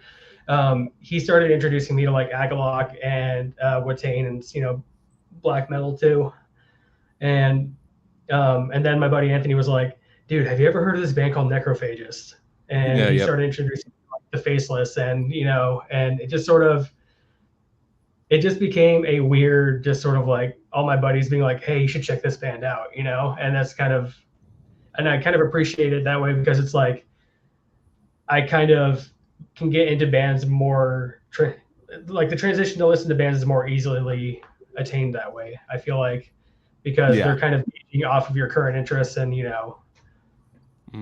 Definitely. I mean, don't you think like to me, I'm like, just thought about it just now when you were talking, is like, playing guitar is it's niche. It's not super niche, but like playing music and technical music's like kind of niche. You know what I mean? And when you get into it and you start to understand like how hard this is to do, it just then you find a band like Necrophagist or something, and you're like, or as Anthony would say, necrophagous. But No, we like used to say. What did we used to say? something that has the hard. Necrophagist. No, that's not. So when I Like, toured with them, it Christopher was. Walken. It's. I was like, "What is it, Muhammad? What is it?" He's all necrophagist. Oh I was yeah, like, "God yeah. damn it!" But You're thinking but of I'm so. I told him Capernaum, it's still phagist. It's still phagist, dude. Sorry, from California, it's phagist. But like it's kind of. It's awesome as far as like expressing your art and like finding the more progressive, crazy things to do. But it just kind of like it makes it so like, hey, dude, check out this like harder thing to do. Do you want less people to listen to your music too? And do you want to like try way harder? It's kind of like a kind of a cyclone of like, hey, do you want to like not have many fans and be way sick? like to me, like I mean, later I found out I was like, because I was like so fucking hardcore on just like what I listened to, and was just like, no, it's got to be technical, crazy. And then like as I get older, I'm kind of like, I I missed. was just talking about this last night, dude. We've accepted this subconsciously and consciously earlier that we're just like part of this musician type little subsect of things where it's just this little tiny corner that we're like, this is the language we speak, this is the feeling, the vibes that we feel, and it's just like, it's kind of, you guys are just musicians for musicians. Well, we talk about the pound closing down, but how big was Necrophagist quitting? That was. Yeah. They were fucking headlining everything. They were like selling out huge. They were technical death metal that was selling out like humongous play. Like we played in Spokane with them at the knitting factory there in Spokane, and like it was fucking huge. Like and like every place we went with them was huge. Like and people were like, the pound was sold out when we played with the pound. It was like it was like technical death metal was huge. It was like they kind of fucked everyone over. I'm actually gonna like as far as them quitting, they were on top and they were kind of holding the flag, and they were like Muhammad's like, I'm gonna go work for BMW. I'm gonna go work for BMW or something. I'm just like I'm gonna make more money. It was Audi. Yeah, Audi. Yeah. That's and what just I like heard. totally I don't took even know if off. that's true. Yeah, just totally took off from like he had it. Like we had it. Like technical death metal had its chance to be like a big genre. But think about this, dude, and I'm just thinking from the my profession. I'm in automotive and all that kind of shit. If I remember correctly, all the rumors that I've heard, whatever he does, it's like he's you're dedicated to one vehicle. You're a part of the whole build of one vehicle. I always heard it was an engineer from BMW. I always heard that. Audi, I think, might be even like a sub thing of BMW. I don't know. Oh, it's like an Acura to a Honda? Yeah. Or above. I don't know. Maybe I'm totally talking out of my ass. But either way, what I heard, Gilbert's even if all this. Oh, am I talking? Okay, I'm talking out of my ass. Okay. BMW and Audi are not really. Oh, that's what you're the car guy, Anthony. No, I'm not the car guy. Gilbert's the car guy. I just fucking work on them, dude. Well, all day long. If I worked on guitars, I would know. I work on cars, and then at the end of the day, what is my interest? Death metal and fucking weird movies. I'm just telling you the brutal truth, dude. That you. Yes, it is the brutal truth. You really brutal truth is the guy can fucking make your car go straight and make your tires wear evenly, and he would not give a fuck about your. You live in San Francisco and you don't like straight cars. I mean gig. Anyways, so but as far as you homophobe. Anyways, Audi is Volkswagen. Okay, so gotcha. All right. Well, I mean, still though, my point is the technical part. I know cars and stuff. I'm still part of. I know cars as well. Cars, I get it, but I'm saying that I think Muhammad's the reason why technical death metal kind of like dipped. And remember, tech death was kind of like it was almost like deathcore for a while. People were saying like, "Oh, it's just tech death," and people would like brush it off as like deathcore. People like, "Oh, it's tech death." Well, I don't like that. So, and then it's kind of making a resurgence now. Definitely. But like, yeah, it was like used to be kind of like a past like, "Oh fuck, it's tech death. Fuck that," you know. Well, you look at like all these tours that have happened, the tech across the West, the Inferi Artspire tour they've done a couple times. When I saw them in Seattle, 2019, it was not full. It was at Elcor Zone. I mean, it was still a good show, but it was not packed. Yeah. And then we go, was it last year, I think? It was elbow to elbow. No, smelling same with Santa everybody's Cruz. Yep. armpits. Like, I don't know if it had to do with, every No, the it's bad zone timing. being over, and It's that timing. helped. It's timing. It was perfect timing for like, because other big tours would come through. That tour, it was Entheos, Archspire, and Mhm. Fury. I remember because Entheos, like Naveen and Cheney, like lived down the street. Like they were like, they just moved to Nashville, and they were like, we're gonna come back and get to hang out on this date. And then it was in the small room at the Catalyst, and then it sold out immediately. And everyone's like, what the fuck? And they moved it to the big room, and that sold out. And everyone's like, what the fuck? This must be it. But it was the only Bay Area date, and it was that everyone missing shows and finally getting to go to a big show again. It was the perfect time. There was a sweet spot of a tour that you could like have some cool bands, and people have been missing shows for so long that like everyone just came from everywhere to see it, and it just sold out. The biggest death metal show in Santa Cruz history was last year, or I think it was last year. Yeah, It's incredible. yeah. It's just the timing. People were itching to go to shows again. So Well, it's like, also give it up to Entheos and their music. It's fucking brilliant. oh, I know shit, too, dude. but I mean, if Yeah. they did that again, I'm just saying it would probably be like a quarter of the people because people like wanted to go to a show again. That's like, it's just that time. Right. And then Black Dahlia before Trevor passed, like they went on tour right before that and sold out everywhere. I was talking to Trevor. He's like, dude, the shows are insane. Like, oh, I think the whole tour was sold out almost. And then like, once people like started hitting these shows over and over again, then the next tour would be a little less, because it was just like a taper off because everyone had this, they missed going to shows because of COVID and stuff. So I feel like it gives a lot of promoters, because I deal with a lot of promoters around here that are bringing shows in, like it gives them false hope. They try to bring like another band over, and it's like, oh, there was 19 people.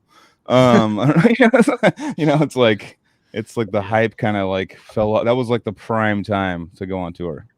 I'd like to get back into Brian, but real quick, I want to go around the horn. What was your first show back post pandemic that you were comfortable? It was a full blast. I'm in the zone. I'm back, baby type deal where it's like, fuck yeah, I'm in it again. I don't quite remember, but Psycho in Las Vegas was pretty soon after. Yeah, Psycho was me. That was for me too. So how far was that Cannibal gig that you and I went to, Joel? How far was that before? No, that was it. It was already over. I mean, it was still. You had to have a vaccination card, have a mask. Yeah, so that still was kind of the deal. But it was like Cannibal coming through, and it was like people. That was were my like, first what? thing where I literally came back. I was like, "Fuck your mask." Well, for me, fuck if all a that band shit. if a band like literally had like a band like that literally was down to take the risk to go on tour, I knew that it was actually going to happen, because I knew that a lot of these bands were being very precautious and being like, I'm not touring, fuck this. When I saw them book that, I was like, okay, I think we're back to like having shows. Like this is, if they're taking that risk, that's, they have the media or the insight on all the stuff that's going on, and that's going to happen again. So that was the coolest one for sure. But anyway, Sam, you go. I think mine was, it might have been Veils Noth and Obscura and Oh yeah, Lover. Sick. Yep. Oh yeah, pretty sure.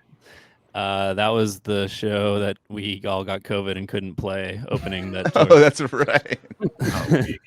So that was not. You didn't get post-COVID, COVID that at was the show. You got it pre. Right before. We got a member showed up to practice, and then we all got COVID from that. Rickey's like, yeah, we were. I'm blaming Ricky. Boys. No, it was not Ricky. Whatever, it's Ricky. The point of this podcast is Ricky. Ricky got sick first, and then it was down to me and Chris. You got sick first? You just outed him, dude. Yeah. No. He got sick from the other person first. What other person? I'm still not. That was a good try. That's what I'm saying. His other person was outside of the band bubble, meaning he brought it to the band. Fucking Ricky, dude. Oh, okay, fine. I know it was Ricky. I didn't say anything false, so I'm fine. But Devin, Devin, what was your first show back? Like, we kind of felt it coming back. So the Ocean and Leprous. Oh yeah, I was at that show too. Dude, I was so hyped to go see this. My friend bought me the tickets for my birthday, and I had a really nice run-in with a security guy. the venue was packed too tight.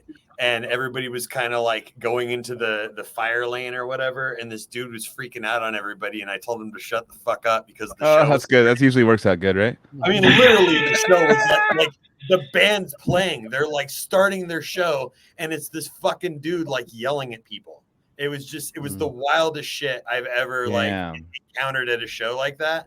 And he fucking had them kick me out, and they said I was being aggressive. So, did you already buy tickets beforehand? You had like a ticket beforehand? Oh yeah. And then the show after that was Lorna Shore. Okay. And, Suicide Silence. What is it? Of Fire or something? I don't know. Sulfur. Ricky Hoover's band. Of Sulfur. Okay. Yeah, of Sulfur. That was cool. But yeah, no, it was great. You know, that Ocean Leper show when it got to Berkeley, the dude the night before might have been in the show you were at. He like broke both his legs and like was in a wheelchair. I heard about that. That's so wild, dude. So he only played one show and is at Berkeley with the wheelchair. He's all wheeling around, and they had to take him. And they just dropped off after that show. They were like, he can do it, but he was like had extreme pain, so his vocals were like extra sick because he was like in gnarly pain. But that show was amazing. Were you able to watch the video of Dave Davidson from Revocation fall down and break his wrist and then? I did. No, I couldn't watch it, dude. No, that's so funny you said that because I was like, they're like, he breaks his wrist and he's like, come on, he's all introducing a song, and then I start seeing him fall and I just closed the window before I even saw it happen. I just don't want to watch someone break their. Does he get up and try and play again? I turned it off. Song. You can see a break in his wrist while he's playing. Yeah, he's like, this is the point where I broke my wrist, and it's clearly when he falls, and then he gets up, and apparently I didn't watch the video. I'm too scared of it, but he plays it with a broken wrist. He just finishes the song. No way. Like, I mean, that's way hardcore, more hardcore than what I'm going to say. But the vocalist of Skinless, what's his name? Joel, do you remember? Current Which vocalist one? of Skinless.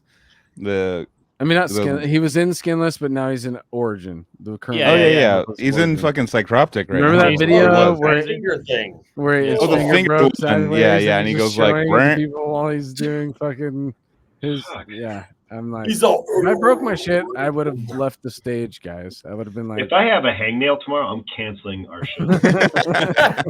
If I have diarrhea, I might not be there. Well, I have diarrhea all the time. Jason Kaiser, that's right. If you read Dave Grohl's biography, his autobiography. Shout out Jason. Sorry, I can.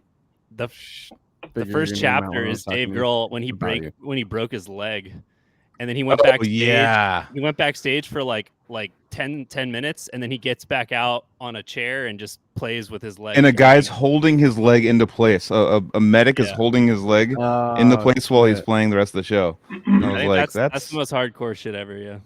Yeah. I mean, there's GG Allen like eating his own shit, but he didn't break anything. He actually feels better after shitting. You know, you feel better after shitting. You don't feel worse. I don't like. First of all, because I've been drinking. I don't like this whole GG Allen like people like wearing his shirts and being like, yeah, it's sick, dude. I'm like, that guy's the worst human ever. Like, well, I don't really. Yeah, he's the most extreme. I get it. Like, he went way farther. He like killed animals on stage. I tried to listen to it. His sucks. Music's terrible. All of it sucks. Yeah, he literally has a song called "Suck My Ass It Smells." I mean, that's probably the best part of it is all the non. He's probably got some super racist shit in his lyrics, and it's just the punk scene going like, well, he's the craziest, so like he's like, I have to like go to the craziest because like everyone's trying to level up, and like he's like punching chicks in the face. Yeah, like taking his dick out and like trying to like put his I'm just like and throwing turds at people. I'm just like, fuck, dude. I'm like, I mean, you win the craziest competition, but I'm glad you're dead. Yeah, but I didn't pay to go see that. I'll never pay to go see that competition. Obviously, and I see people wearing that shirt to be like, yeah, I'm hard, dude. I'm like, dude, you can't get hard. I wonder how many copycats happened after he died, dude. How many people shit on stage and wiped it on their own face after Gigi and they were just doing his shit. But either way, dude, that's fucking ridiculous, dude. What's the art in that, dude? Other than oh yeah, I'm an animal. Yeah, okay, cool, dude. Go fucking be an animal somewhere else, dude. Yeah. A lot of guys that I hung out with in my high school years were super into Gigi. And so like they, we'd be like hanging out, getting stoned or whatever, like watching videos, and I'm just like, holy shit, dude, did that guy just eat his shit? Yeah, I mean, it's terrible, dude, and it's I mean, terrible it's punk music. worse, but like I have friends that are like avid collectors of his VHS and his stuff. And Oh yeah, yeah, I mean, like I don't hated get and it stuff. either. I've seen him. I've seen it all. My Yeah. first And his brother my rocks the first Hitler band, the shit stash that and covered, and Why Do You Nazi Scum? memorabilia. You're just like, fuck these guys, dude. Yeah, and like, see, that's the thing. Like, I don't think that those dudes were ever really like racist. I just don't think No, they they're cared about. they're just But trying to that's piss not- everyone off. But here's my That's thing, dude. bullshit, If you're not racist, like, what is the point of rocking the They're trying to piss. racism? They're then, trying to dude? piss you. No. Right, The right, point is right. that the point is you're talking about it. They're. I feel like they're Yeah. just trying to do all the hateful things Super to cool. like freak people out, and people are like, what? And Whoa, then that's right. you're not where supposed to you go do from that. there? And then It's they're like- gonna be like, haha, I made you fucking react. Like, what's the point? That's what they're doing. That's 100% what they're Yeah. doing. Super Before sick. the internet. Yeah, Yeah, I yeah. love Some this people are art, dude. downers, dude. I'll go pay to go watch this art, dude. I mean, it's That's more like art. It's not art. it's closer to like the circus than like a concert. Like Yeah. closer to going to do that or like watching the freak show or something. The That's donkey show. yeah. Donkey. Yeah, it's a donkey show for like punk. It's like But with watching a poop. donkey.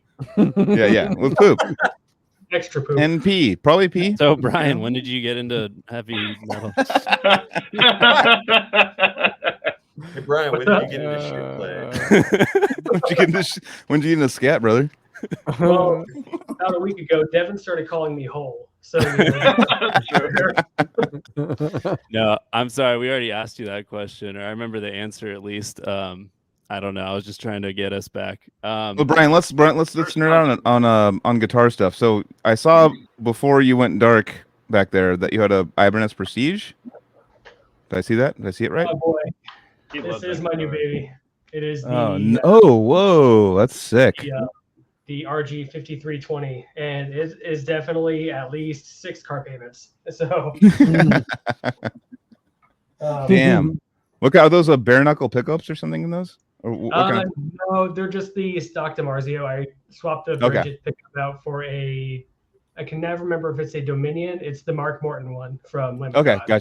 gotcha. I wasn't happy with the Bridge Fusion Edge, so I just yanked that sucker out and just put it in this one. And I'm happy with the response I'm getting from it. So Damn, that's awesome. So, what kind of amp are you playing through? Sorry, guys. This is for me now. No, it's right. That's all good, dude. So for live stuff, I'm just going through an XFX Ultra. Nice.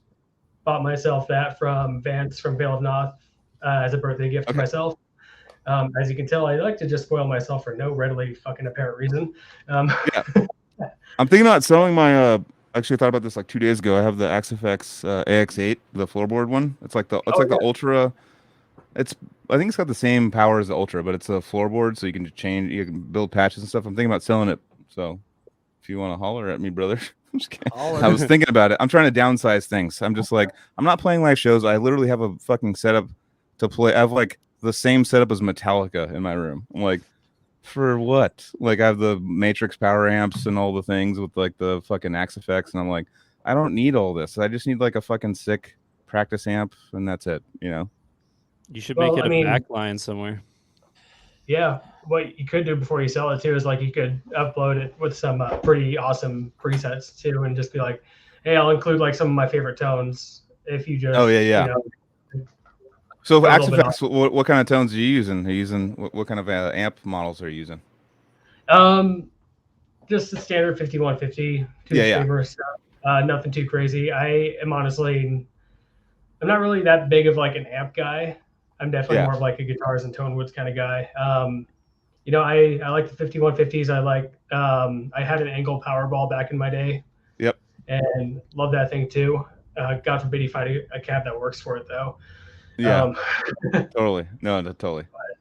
But yeah, I'm definitely more into like the effects area of the Axe effects, you know? Yeah. Not the amp copying, modeling kind of thing. Yeah. Yeah, I mean that stuff is cool, you know, but I feel like as far as the amp modeling itself, I think Kemper definitely kind of has Fractal Beat. Yeah. So, I mean, they're made to copy them. It's like what they're right. You put like a mic, and they literally like take the profile and make like the copy of the amp in the profile. That's the future is going to be ridiculous, dude. I think a lot of the tube amp companies, even though a lot of the old school people like Matt Sotelo comes over here like all pissed off that I have a Fractal, and he'll bring over he'll bring like two tube amps over and be like, dude, my amps are sicker, dude. Like his decrepit amps, just be like, whatever, dude. These are going to be sicker, and then like I'll play them. He's all, well, yours sounds better, but it's because of the You spend more money. That's the only reason why. So. I don't even know what program Gilbert was fucking with last night, but he had some program open where it's literally you can make any combination. That's probably basically. Fractal. It's probably because that Gilbert what was it the is? first Fractal, like he was the first. Like for fucking Survival, he was the first. I never heard Fractal. That was what year were you guys recording Survival? That came out in 2008. So When did you record? So 2006, 7? 2007. Yeah, probably. he was like posting on these forums, and I didn't know who it said M. Gilbert, and he's like nerd tone forums on Harmony Central, and he's like, I got this Fractal, and he was uploading his like samples, and I was like, Jesus, that sounds amazing. And then that's like the new standard now. But I do like the live having a tube amp on stage. It sounds better, pushes air. I get it, but like. I know. Well, you're in Seattle or whatever. Obviously, you're gonna like that more. You gotta push there. Yeah. I don't know. Something about that air up Being there needs to be boxed in pushed, like that, dude. sir. Sorry, I'm You just know, kidding. No, I know, but no, I totally agree. I think it's definitely the best overall push of air, and I don't think the control is as you can't dial in control as much. But at the same time, like watching a band like Leprous, if you stand backstage with Leprous, you can't hear anything. You can hear the drums; they all have in-ears. You can just hear them like maybe like hearing you can hear like twang twang on their guitars, but it's all going to the front of the house. They can hear like everything in there. Yeah, it's like literally no sound on stage. It's Oh my God. the weirdest thing, and a lot of bands are doing that now, where you stand behind them and they have these digital setups, and there's no air being pushed on stage. It's all drums. That works if you're touring really big, awesome venues with your own Yeah. sound guy. But when you're Totally. playing a dive bar, it's just No, you good. can't. Rocking death metal here, guys. Yeah, you can't push enough air. Well, like Yeah. we played with this band in Yakima. They were young. They had a really cool digital setup, and they brought their own PA. So like the sound worked, but seriously, if they played a dive bar, was just like here's your one speaker. Like it would be really hard for them to get the light. Yep. Yep, definitely. Especially if you're not like miking amps and just live sound coming out. Are then, you like, guys yeah. Are you guys running your patch changes for your guitars on your live session on Damn a laptop? right. We backtracked Yeah, on his like a laptop. motherfucker. Oh, it's sick. Yeah. So It yeah, took us the better part of like 3 hours to figure out how to do that because we had the MIDI in, MIDI out swapped. this Like, is done yeah. it. This is like peak tech debt. Is like Gad and I were just getting ready for the T-Lol tour, and like that's the last thing you do is you like put your patch changes in the MIDI, and then you're ready to fucking play the set or whatever. And yeah. But the one thing, if you're go ahead. I love my head tube amp and all that. Like the ease of not having to physically switch your channels and Oh, not it's have amazing. that pedal in front of you. That really sounds awesome. Especially like because there are parts where I'm doing backup vocals and I'm switching from a rhythm channel into a lead channel and doing a backup. It's really hard. And totally. there's like with my because it's a Line 6 HD 100 the Bogner tube. I've had it for 15 years. It sounds amazing. There's I like know exactly that one. That one Bogner Line 6. Yeah, Remember with that? all the modeling on it. Yep, It I remember sounds that. So good, but when Yeah. you switch channels, there's a slight gap Delay. of sound. Yeah, like Yep. nothing. Like Yeah. You probably can't hear it live at a live setting, but I can. Yeah. No, totally. I mean, for me, we played when I was playing with that band Son of Aurelius live. Like we would, like Max would set it all up through this like iPad and this weird like we're playing guitar and he's like, "Don't worry about it. It's gonna be all through the G major and it's gonna go through and then he forgot the adapter and we're playing with Polyphia. It's sold out. Polyphia, not Antagonist. It's a bigger. They were bigger than Polyphia at the time. It's like a prog metal. Fuck, whatever. Periphery? But it's like, no, it was Antagonist and not Antagonist. Whatever. Antagonist? I can't think. Was it? Agnes, the Agonist? female vocalist. No, it's not even. Yeah, you guys, I'm gonna be pissed when I send it to you later. But no, it was like a sold out show, and we're like nervous because we haven't played. I mean, I'm like, I just came in, like Carrie convinced me to play guitar, and I was like, all right, let's do it. And it's like all automated switch. This is like 2013 or 12 or something like that. This is like early on with that shit. Yeah, the dawn of doing that shit. And it was basically an iPad that Max Zigman put into a like a sleeve, like a little, like a docking station that would go click, and then it would like talk to everything. I don't know. He like would had the whole mastermind thing, and then he forgot the adapter at the show, and so we got to play 3 songs, and a contortionist, Polyphia, yeah, and it was one of the most embarrassing things we've ever. And then like Spencer Edwards was like couldn't find something too, and then he fell off the stage and broke his leg, like cracked a bone in his leg, and like we were like, and he played the show too. It's like one of those revocation kind of stories, and he like fell and was like limping, and then like Max didn't have the fucking adapter to do all the changes for us, and I was like, this is a nightmare. This is a sold out crowd just waiting for us, and like Joel Hastings just calling the promoters, just going like, hey dude, you're supposed to be on like 10 minutes ago, what's going on? Like it's like constantly, and I'm like, I'm ready to go, I don't know what's going on. And they're like, go, and there's like Polyphia's just all on the side, just like watching, just like, you guys are rookie. I'm like, oh my god, I know we are, it's fine. But yeah, the one thing that's my point is, what scares me about all this automation stuff is that if when it doesn't work, like what's your backup plan? Like, well, like, so we ran into that this weekend. His MIDI changes weren't happening, so like we started our set, and it's supposed to start off with him on this really ambient, clean tone, and he struck it open, and it was dirty. We're like, that's what's gonna happen, and we just look at each other, and we don't both just look like, all right, I guess you're playing it dirty the whole set. There's a couple like clean changes, but I mean, he made his way through it just fine. Yeah, but I don't ever want to play a lead without some delay and reverb. That'll sound like a dry heave on the guitar. Yeah. I mean, Devin and Professor, like those are 2 things that I worry about with drummers. Is like they have the click, and like how you recover from, like, they have no monitors coming in. They're just like, oh, click, it's fine, I got it. Or I got like I got in-ears, it's fine, it's all good. And then it goes out. You got to be like, oh shit. That hasn't happened in long enough for me to not really have that on my radar, especially with like the same rig, like the Last of Lucy rig has never gone out on me. So I'm just knock on fucking wood right now. Jesus Christ. But honestly, I would just keep playing. We'd be fine. Like, fuck it. Yeah.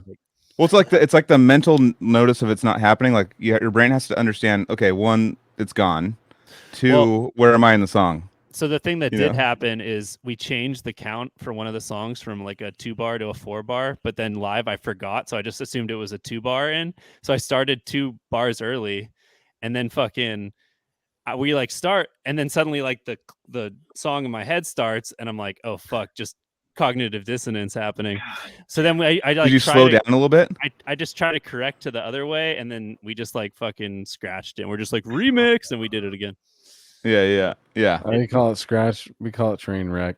Yeah, we train wrecked. Yeah, that's what I called it in text. I was like, sorry, I train wrecked, but you know, it was a fucking while since I'd played the set. Train wrecks happen, man. The show we played in Tacoma, like it was our 3rd day in, so we were feeling really tight, and I was playing my solo, and while playing it, my brain left my head, and I was just like, what am I doing? And I hit all the wrong notes. I was like, like I'm insane. Yeah. I figured it out, but it was like, I totally train wrecked that part. Yeah, that's funny. I went back on one of the videos that I recorded of myself, and I had a moment just exactly like that, where I was like doing a fill, and then I like was supposed to go into a breakdown, and I'm like, okay, and then went back into it, just like stopped. Like, as long as you're up there having a good time, and you can laugh it off and not look like you're pissed off that you fucked up, I don't think anybody that's the main thing. So like I forget who, I think Eric from Deeds or someone taught me the lesson of, if you fuck up, don't show the audience that you fucked up. Don't like give it to them, and don't look at the person on stage that fucked up like, what the fuck are you doing? Just Like, because I see that shit and I see like the anger on stage and like, well, they're like mad at each other and like I'll stop watching. I'll go pee it's or go get a trashy. beer. Like, all of a sudden, like, I'm like, this is awkward, and I would rather not watch this because I'm like, I know what they're dealing with right now, but like, there's a different way to like go about it. Like for me, like when bands fuck up and they're laughing about it, I'm like, fuck, like I'll laugh with them. Yeah, know? and which I'm is like- kind of how Odious did it too. But that's the thing. Yeah, I remember Eric even showing us examples of that on tour. Like what not to you know? do on because we were There like was brand new. So I'm gonna say there was one time that we ever saw Deeds train wreck completely where they had to restart. a Was that when song. they pulled when those It was in one- Chicago actually. someone It was- pulled out the No, chords? that was at Corona. That was some we won't tell the Yeah, connection to the band, but someone on stage and yeah. pulled out chords of their instruments while they're they were playing. Yeah, Hell it yeah. may have That usually will do it. it Oh, may cause a have train been wreck. referenced on previous episodes. There's 130 of these, so have fun trying to find it.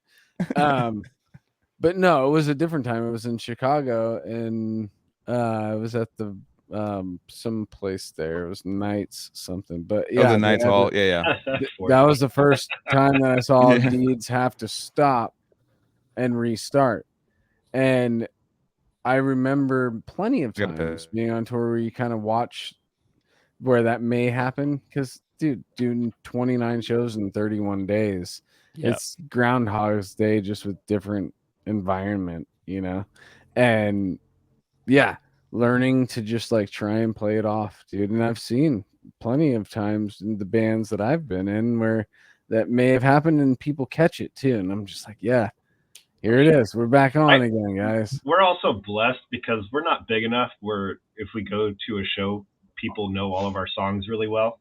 Like I think we had one guy, our friend Jonathan, who really listens to our music. He probably could have been like, oh, there's some fuck ups here and there. But like if we're playing to a bunch of people who've never seen us before, they don't know if I'm playing a note wrong or if he's Yeah, doing it. I would say that maybe Time.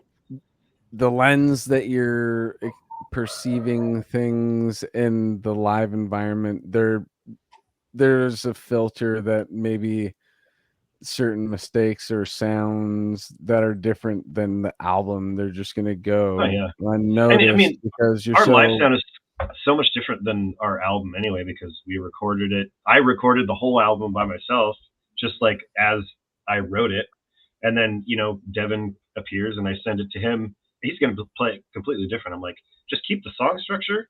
If you think a blast would be better than a breakdown, do whatever you want. Like he takes like the Gabe Sieber mentality, or like the where you just know the parts and know the count, and just as long as you're on with that, you're good.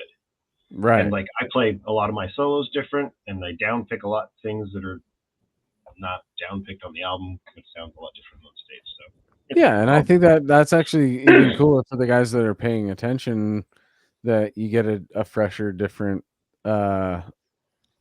exposure to the music if you're actually into the record, and then you get this little different version of it live, and it's like it gives it just a little an exciting little boost of excitement. yeah, I love little switches and changes. I mean, obviously the most extreme version would be like Bungle not playing the same song, or playing the same song, playing the song the same each night. They play it with a different version, But yeah, like just switching it up a little bit, even for yourself, just to make it fresh too.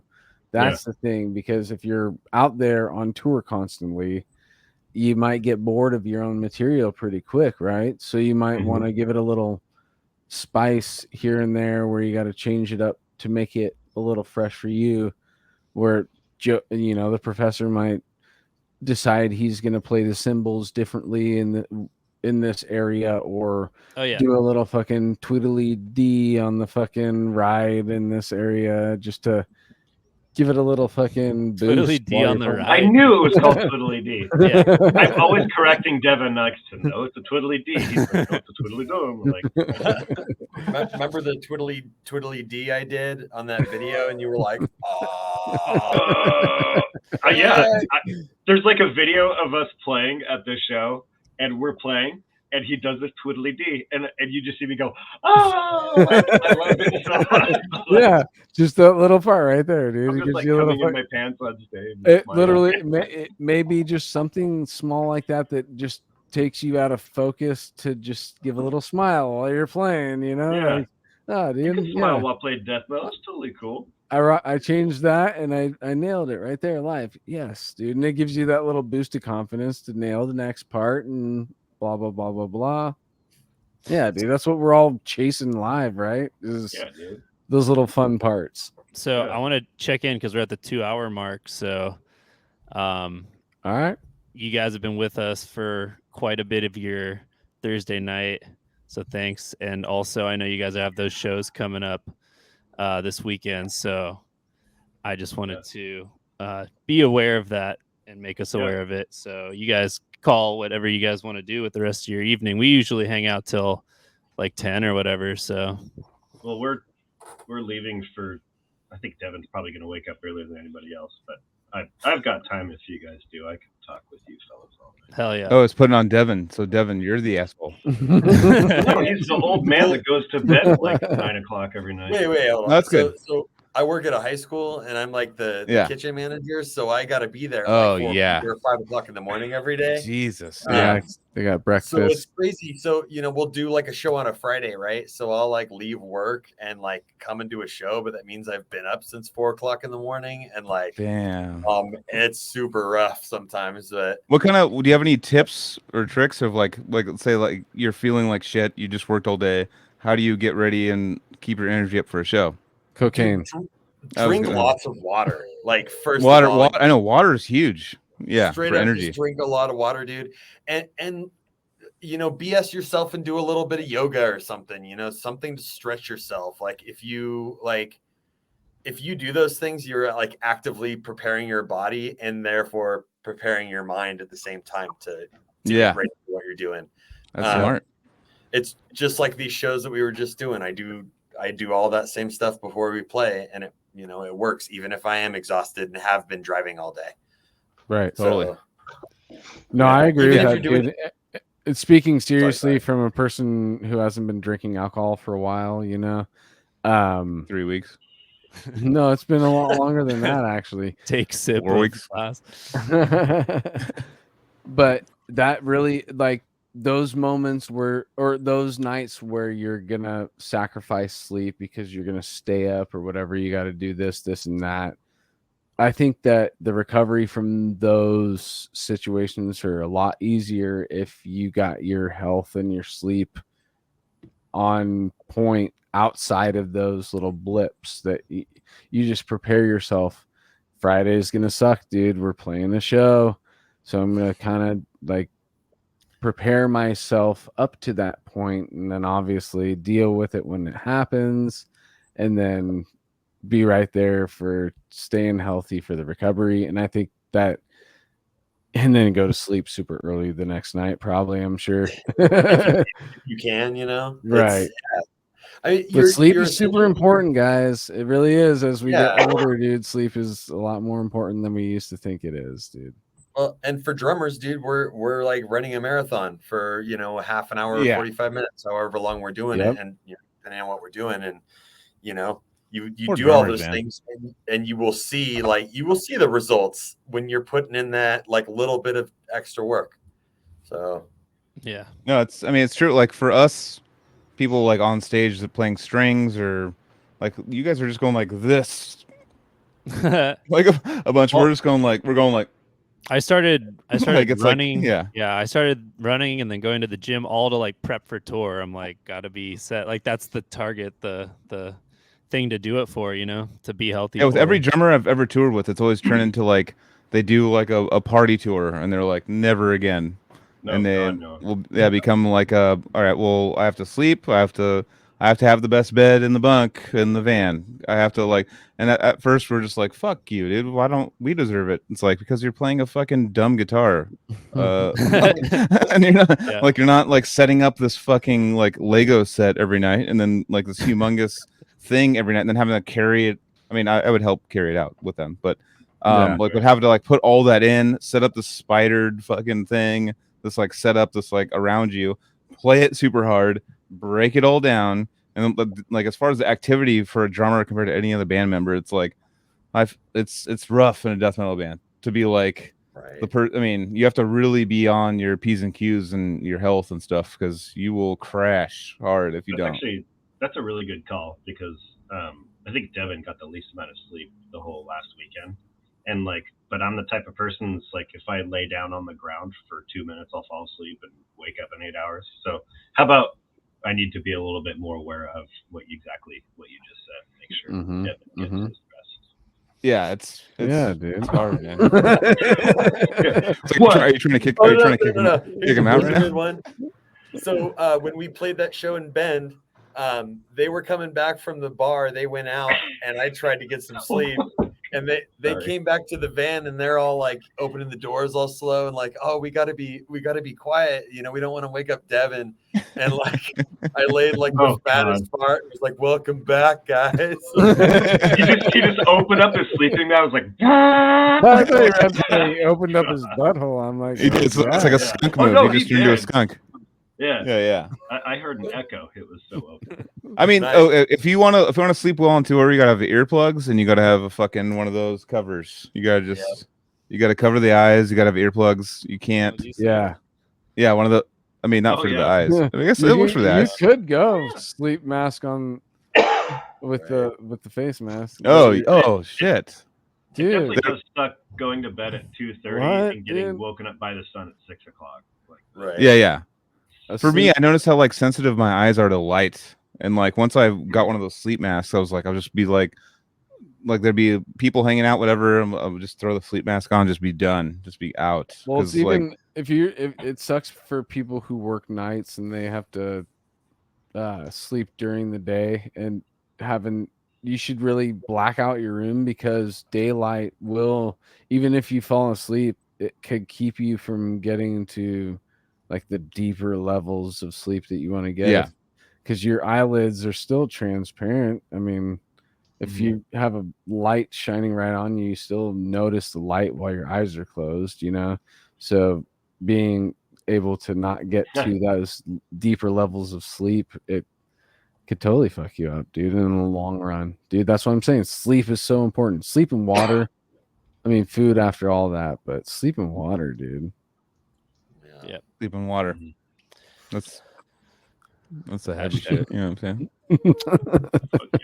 Well, I don't know. I'm just like 38, and I'm like, dude, I want to be fucking the sickest motherfucker I've ever been at 40. So that's like where I'm at right now. Anthony goes through ups and downs. Anthony's like he'll be like a degenerate drunk piece of shit for like months, and then he'll come out of it and he'll just start talking to people like, well, what you really have to do is eat like less, blah, blah. And then you lose a bunch of weight. It blows my mind how you like fluctuate like Chino Moreno from Deftones and like weight. But like you go like oh dude, I'm too, like one time you were in my house and you were like, I'm fat right now, and you bent over and I was like, oh shit, you are fat right now. And then next time I see you, you're all skinny, and like it's happened like 9 times in our existence that you fluctuate between like 40 pounds. Dude. It's that fucking spare tire that ends up forming, and you don't see it because your perception's off. You know. Yeah, dude, I'm still 180. You're looking at yourself straight in the mirror, like looking directly in the mirror, like, oh, I'm looking good today, son. And then like you don't do the side, you don't do this. Yeah, none of that, dude. The side profile doesn't even fucking touch you, buddy. Way to go. And it literally is beer that is the thing. Yeah. You switch to hard the seltzer, main right? thing, dude. That's what I'm saying. That's why you gotta. Beer adds the calories, and then also makes me make poor fucking munchie choices, dude. If I just exactly. Drinking is not my problem. It's the eating while I'm drinking. I want the cheese whiz and the crackers. Exactly, dude. Yeah. But if I'm just smoking weed and drinking water, then when I start to get hungry, my body's like, eat the fucking salad, you bitch. You know? Just like that. Drunk self never says, I want a salad. Drunk self goes like, dude. But you don't want to eat some salad. Drunk self says, go get 4 fucking tacos burritos back in the box or something, you know? Get some Don Juan microwavable the most burrito. terrible fast food tacos ever, but drunk self will be like, that's an option right now. And somehow drunk self goes like, dude, whatever, dude, I'm hungry right now. It's like tomorrow's not gonna be the same. So like might as well get that super burrito Right. that's slathered in cheese. And tomorrow is 'Cause- definitely not the same because you're shitting it all out. you Yeah, know? because you're crying on the toilet. But yeah, no, it's alcohol definitely. People always say that weed gives you munchies, but alcohol gives you these kind of like aggressive carb munchies that you Like, want to eat. I don't care about shit. I don't give a Well, it's fuck. because we're like, all Yeah. we're all addicted to food, right? That's like a biggest thing. We're all addicted to Right. sugar and salt, and when we Totally. drink, our inhibitions are lowered, and you get Mhm, to craving mhm. either dick, pussy, sugar, or salt. or all, all you or want. all four at the same time. Yeah, fuck, That's if you could go do back it to all, caveman stuff, go just for like it. dick, pussy, sugar, or salt. Fuck it. That's what. Yeah.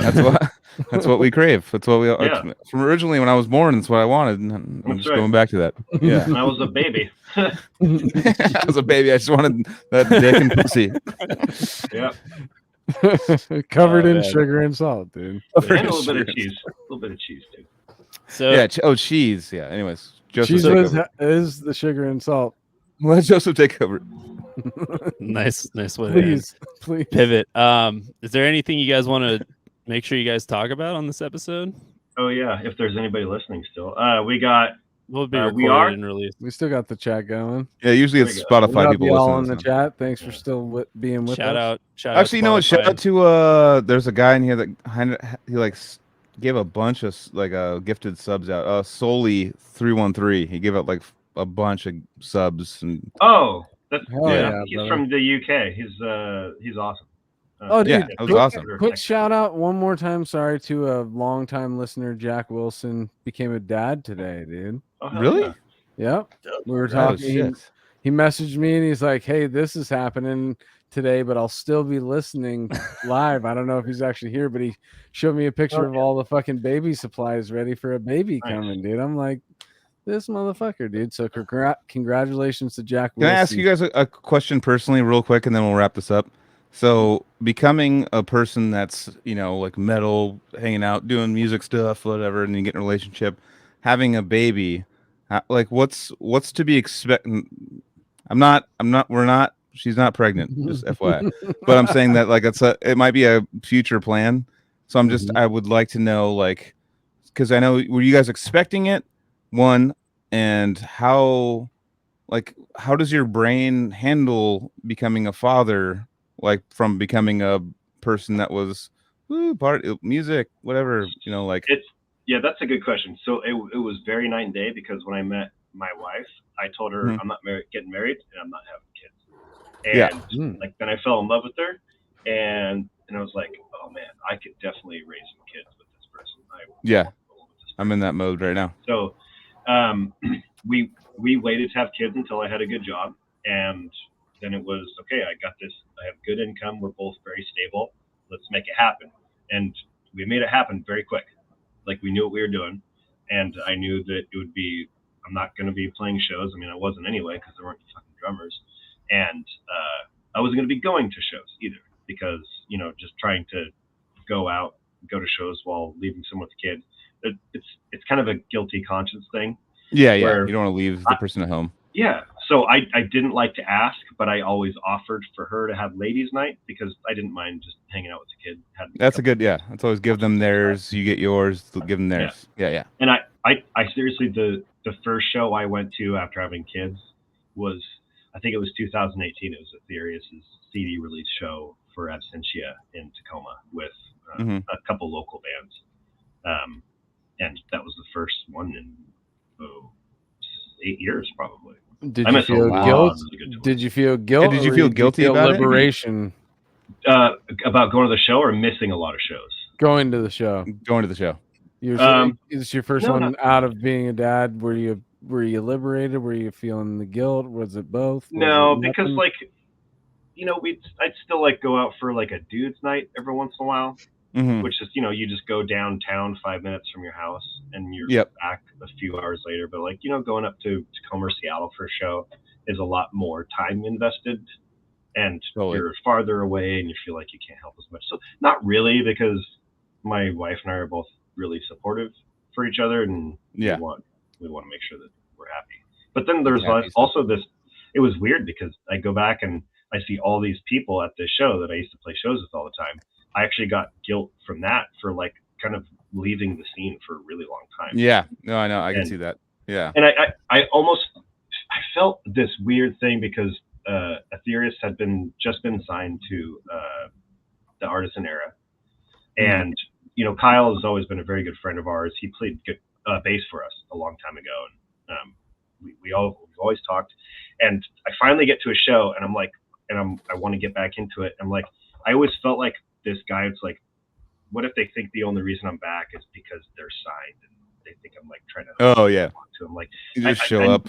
Yeah, I'm sure they don't know. I've never asked about it, but there was always that kind of looming over my head. Just leaving the scene and then coming back when it was getting good again. Yeah, I could see myself like, I mean, just being because recently engaged, whatever.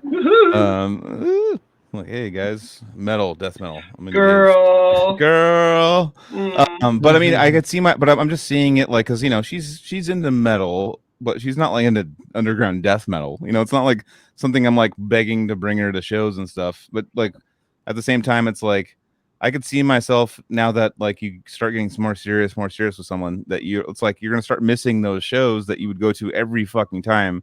Like I was going to every show in the last few years. I mean, I know there wasn't many shows in some of that time, but I would like any show that was coming down, like I would be there. I would fly out to shows. I would go to all the shows. I would like literally be at every show. And so now I'm just like, well, I have my attention somewhere else. And I think I was using it sometimes to go to all these shows, like every fucking show as like kind of like, well, might as well, and now like you get in a deep relationship, like, well, I kind of don't need to go to every single one. You have like a bunch of like a warehouse of shows in your memories now. You can just like, I'm just gonna watch that one tonight as right. Yeah. Think about that time. Like now I'm just kind of a shut-in. Like the whole lockdown, I really enjoyed the lockdown because I just got to stay home and get good at guitar. But now that there are shows available, and I really want to go to these shows because either I like the bands a lot or I like the people that are playing and I want to support them. Yeah. And sometimes you get to these shows, you're like, fuck yeah, I'm here. But then you get to these other shows where you're there just to support them. You're like, I really could have fucking stayed at home tonight. Yeah, yeah. I couldn't be asleep right now. Right. Well, that's what it is. We have a finite amount of attention we can give to certain things, right? And then so Joel, being in your relationship now, that's going to take a bigger part of your life now. So you're going to have to. Well, I've only dated death metal girls before, so like before it would be like we go to death metal, but now it's like. Now it's kind of like, well, it's like I'm getting older and like I don't want to bring a non-death. I don't want to like force them to go to all these at the same time. Yeah, and, it is a sacrifice you got to make now, dude. It's only the ones that are truly important to you, and then if it's really important to you, then your chick's gonna go with you. And if not, she's still gonna give you the blessing to go. Oh, she'll go every time. But I'm just saying, like, I feel bad. I feel like this, like, like bringing someone there, just going like, and she's like, oh, I like, like Celine Dion, and stuff. And just like, like the whole time. I'm like, I get it. Like, she understands the musicianship and gets it. But like at the same time, I'm like, if I go to a fucking country show, I'm gonna be like. It's good. Where's the beer? I need to get like fucking wasted. Bryce, Bryce for sure has little to no metal, like shit that she's into at all. But me too. She can get on that vibe when she's in the show, like going to see you, Joseph, in Vegas. She was getting down just as hard as I was during To Violently Vomit, and she doesn't know one fucking song. Never heard She's never heard note. She Like Gutted. Are you serious? Oh, never, dude. Absolutely not, dude. No way. I mean, maybe I've played it. Maybe it's because Anthony. What was that one song that you guys were in Servant Savior and you were like live with her in the audience and you were like, and you shouted out a song to her and it was called like "Kill the Bitch" or something like that. It was Bury the Whore. Bury the Whore. I was at that show. And by the way, I love you, babe. About love you, Severed baby. Savior and Odious Mortem really quick. It's so weird because God, I think it was like 15, 12 years ago when we used to do like shows like out of town, and I would always listen to Severed Savior and Odious Mortem, and I was like, man, these dudes are so awesome. Like I think I was maybe in my early 20s. I was like, Mhm. listen how talented they are. These guys are probably like 40 and they're like rock stars by now. And then like I started listening to the Cali Death podcast, and I found like, wait, these guys are my age, and like that just means that they're talented at a young age. Fuck these guys.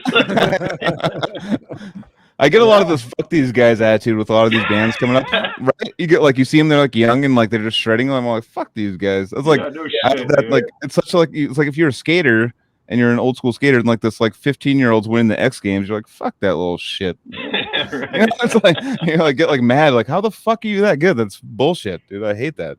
It But is. you love It's just it weird. though. Like I thought of you guys as older because of experience and how and the talent that was there. It's And kind we of obviously weird still how are, like, all of good it enough kind league. of gravitated.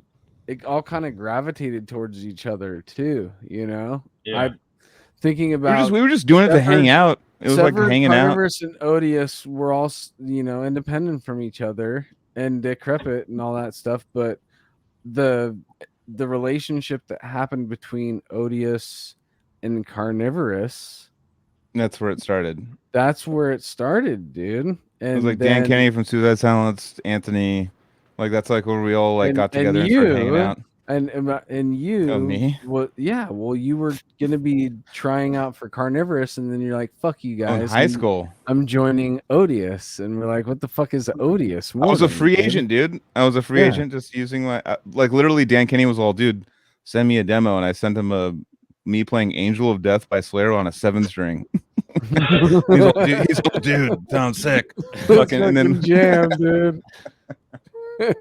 Yeah, that's literally what it was, dude. And then you were like, "Wait, no, I got an opportunity to be in Odious Mortem," and we're like, "What the fuck, dude, Mortem?" shout out to Come on, Soli Mike. again. It's 5:30 a.m. and he's handing all the Fuck yeah. subs. What a Whoa. gangster, dude. Sully's amazing. Where's He where's supports our that? Instagram, Where's like- where Yeah, you tell me about from, Soli. Who's Soli? How do you know Soli? I don't know. I think he started following us, and I looked on his profile, and he likes Tech Death, likes Fallujah, and supports the heck out of them. And Oh yeah. I think I chatted with him a couple times, and he's like, "Oh, I'm in the UK," and we did a limited release for some merch 2 weeks ago. Sold it all out. Oh, that's right, yeah, Kyle. And we sold it out, and he bought 2 of them. He bought one for himself, and I think he bought one for a friend in Florida or something like that. So shout out to Soli. I actually Yeah, don't hell know yeah, his real name. man. Soli 313 for supporting us with our limited run and Fuck yeah. supporting the Cali Death. Shout out. So you guys put out some merch, so I'm gonna try to drag it back to the original question of what you guys wanted to talk about. Make sure you got to talk about for the band's sake and all that. So we got the 2 shows this weekend, and then late June we're coming down California way. We're Ooh. playing in Arcata on June 22nd at Rampart, which I have a good story about that one. And then June 23rd at Cupertino X Bar. X Bar, yeah. It's probably Yeah. Joel Haston, yeah. Oh yeah. And then we're playing in Chico at the Naked Lounge on the 24th Saturday. Hell yeah. Ooh. So X Bar is a Friday show? Yes, Friday with Broken Glass Sanctuary. We just did a little mini run with them. Those dudes are fucking amazing. All right. I might have to. I mean, for me, it's like 45 minutes away. That's sometimes actually kind of a new place that I've been hearing about. Well, it's not probably new, but I've just been hearing about a lot more as X Bar and Cupertino, and I'm like, I got stoked because I followed Aetherius and the tours they did this last summer, and one of them was at Cupertino, and the place was packed, and I think it was like a Thursday, and I was like, dude, like we got to play there, and we didn't even have the tour booked. Oh yeah, you were there. We didn't even have any tour booked, and I messaged Casey, the booker there, and I was like, hey, can I just like book the date right now, and we'll plan a tour around it. Oh yeah, that's awesome. That good. Sorry, my cat just fucking walked in with a mouse in its mouth. Dude, that's gonna give you some love. That's a present for you, dude. Yeah. I gotta go take care of this. I'll be back. Dude. Just show your appreciation. Yeah. We have merch on our Bandcamp. We did a limited run of our Quiznos tee. It's pretty fucking funny. I don't know if you can pull that up, Joseph, but I'll work on that. We kind of joke around about getting endorsed by Quiznos. Is Quiznos still a thing? I haven't seen the Oh, Quiznos yeah. around here in a long time. Yeah, we eat Their Quiznos every time we commercials- rehearse. Everything looked delicious in the commercials. Dude. Oh yeah, just wait till you see this if Joseph can pull it up. Remember that old Quiznos commercial where they had that one like weird like the Spong Monkeys. Yeah. They were like the What's the most thing I fucking said we should pull up earlier? I forget now. probably just a picture of you The naked. black metal surf rock, but Oh yeah. Oh, black metal dude. surf Oh rock. right, yeah. don't worry about that. Right Why, dude? It's fucking amazing. Don't be dude. able to sell, dude. Just we're trying to promote the band right now, dude. Just fucking rock on, now. dude. It's a lot of work. I every time I've shared something, it hasn't worked, and I don't want to have to worry about it. I'm no pussing out, But- dude. If you It's drink so- alcohol, we would do it. I'm pussing out. The shirt design is all of us designed as those Spong Monkeys from the commercial. And Oh it's my us- god! Oh, that's there what it they are.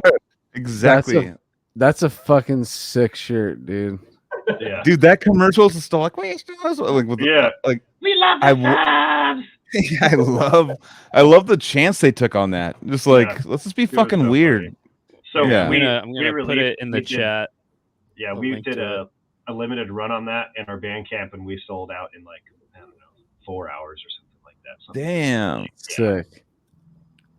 that's cool. Yeah, it's that's all about like finding a funny. I remember like touring with a Veil of Maya, and I remember they had a shirt that just said this is like 2008 or something, Mhm. and they had one that said Sriracha on everything with the Sriracha bottle, and it just sold out. It just because Sriracha was like the hot thing, back then, like the hot sauce, and they just put like Sriracha on everything. Is what and it said Veil of Maya on it, and it just sold out immediately. And like All Star Parish back in the day, playing with them, they had a Buffalo Wild Wings All Star Parish thing, and it sold out immediately. Like it was That's like some they made it their coattails own. shit, though. Yeah, like made it their own though, and like took all the logos out and changed them a little bit. You know what's and even it was- sicker is buying a bunch of merch and then sitting on it for a really long time at your house. what merch do you have? Is it Last of Lucy? It's It was like a back stretcher. this podcast. Oh, Really? Yeah, we have some shirts. Everyone should buy one for sure. How many shirts do we have left? We're not even promoting it at all. We don't even in the very beginning we're like buy a shirt. We what should kind of talk about what doing that. shirts do you want to promote on this podcast here? The tonight, ones Joe? behind me here. Well, it looks like a back stretcher. How many That- do you that have? is, yeah. I'm gonna buy one. You can have one. No, No, I'll buy one. All right. Oh, I mean, so- at cost. I'm not gonna fucking pay full price.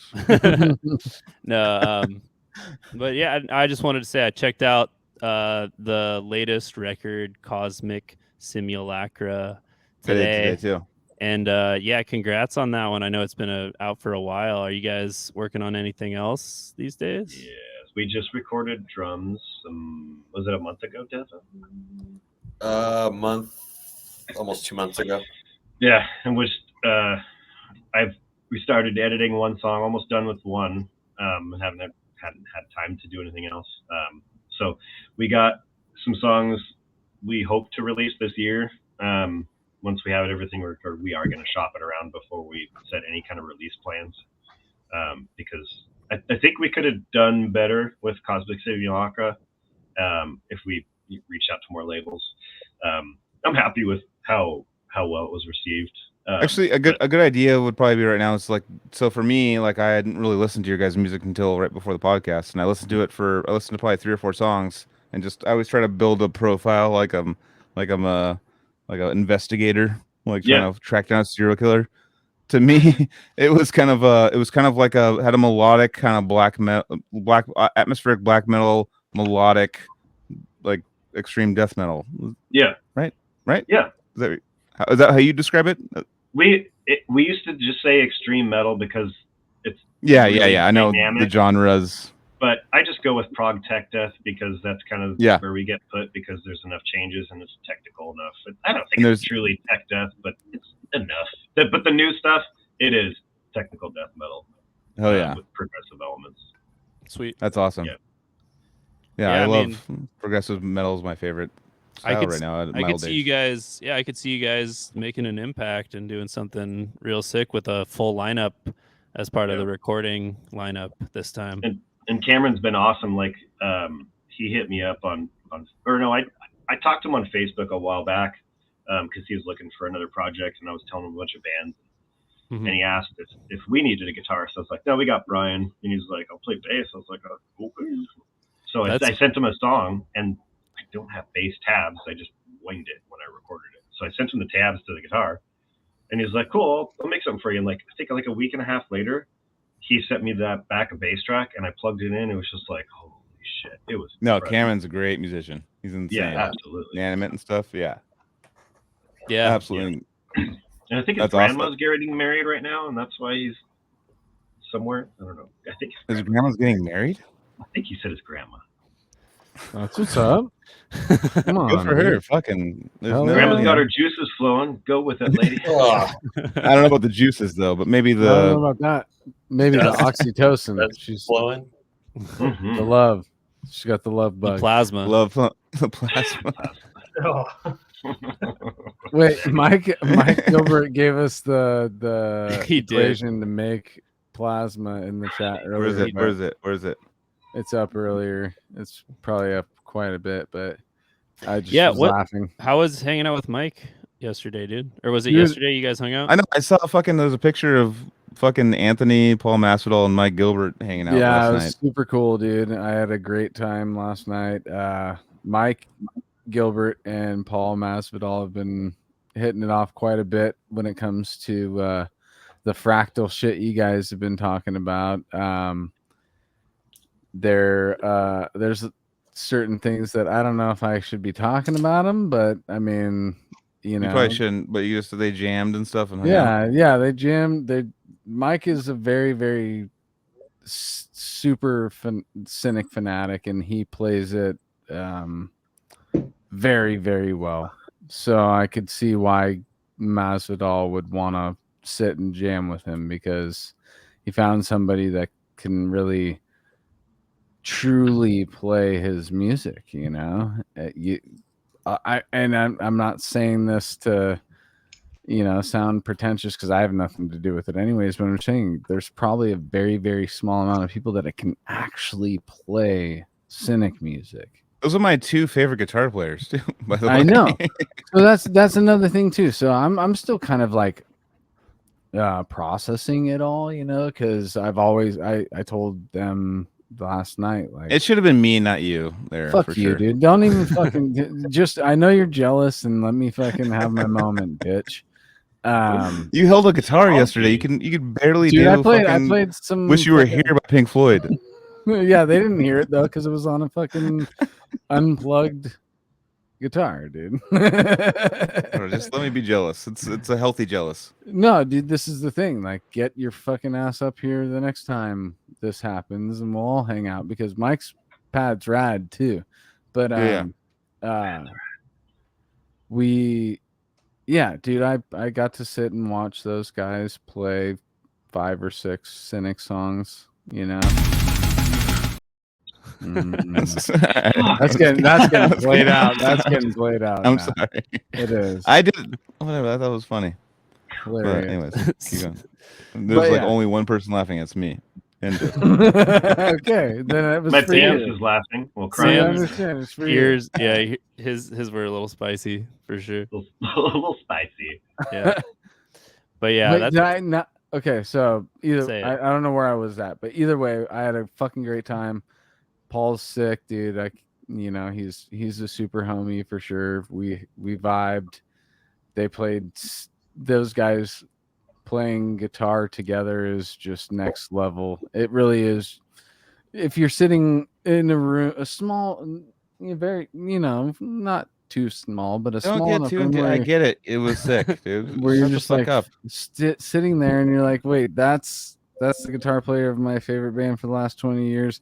That's one of my best friends, my favorite guitar player I know personally. I'm watching them play my favorite music ever. I'm sipping on water, like, I wonder what I'm going to talk about when they're done playing. What's your favorite color, dude? What's your favorite color?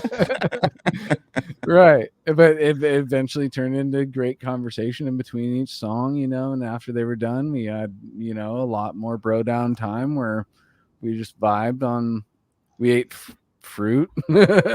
We fucking talked Fruit? about health and fucking drink Ew. water and Dude, how metal is fruit, dude? it's don't the like fruit. most metal. Get the fuck out. Well, of if you got Alright. more sun, want- maybe you'd like fruit. I like nuts. That's all I want to eat. Oh, all day long okay. is nuts. and I We don't won't. like Don't fruit. take the bait on the nuts thing. You Okay. just said don't. What are you, a CrossFit fucking keto guy or something? You just gotta eat. I do all like the fat? keto and I do intermittent fasting, but I don't know. Fruit, like I could have a lunch bag full of fruit that's just perfect, and I'll be like, I want trail mix so bad. Yeah, I'm You more just of a like dry like a fruit. hearty. You're like, you'd rather have Yeah. dry fruit than fresh fruit. You're saying Yeah. Well, I think my thing is I don't like cold food. cold food. Cold Okay. food. Well, So not. it He's was saying like not really- hot. Okay, Yeah, well, what yeah. about like grabbing an apple that's room temperature? I don't know. Apple's a lot That's- of work. It gets all over your face.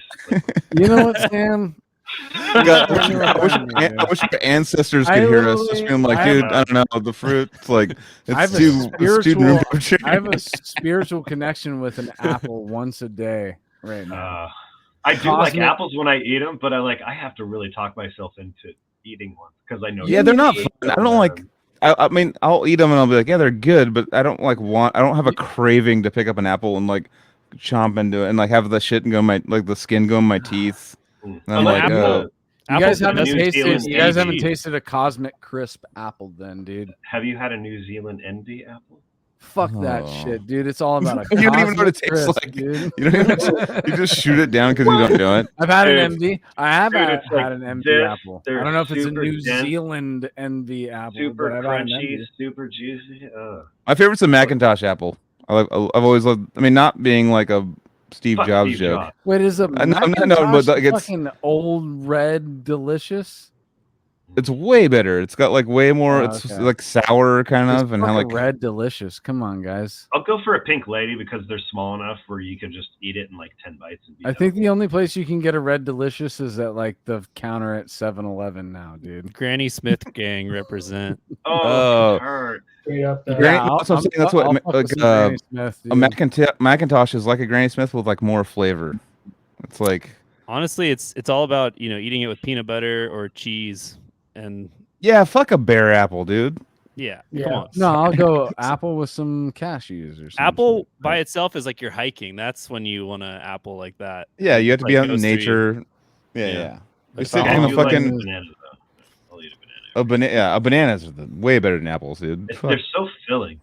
Yeah. You guys are ridiculous right now. I don't even know if I want to continue this. Are you shit kidding me? anymore Like now. a fucking apple versus a banana. A banana's like you just peel it down and eat. It's like not like you have to like skin in between your teeth and like you just Yeah, dude. you're done. You just Yeah. and it's phallic and I love. All No, the best foods are dick shaped.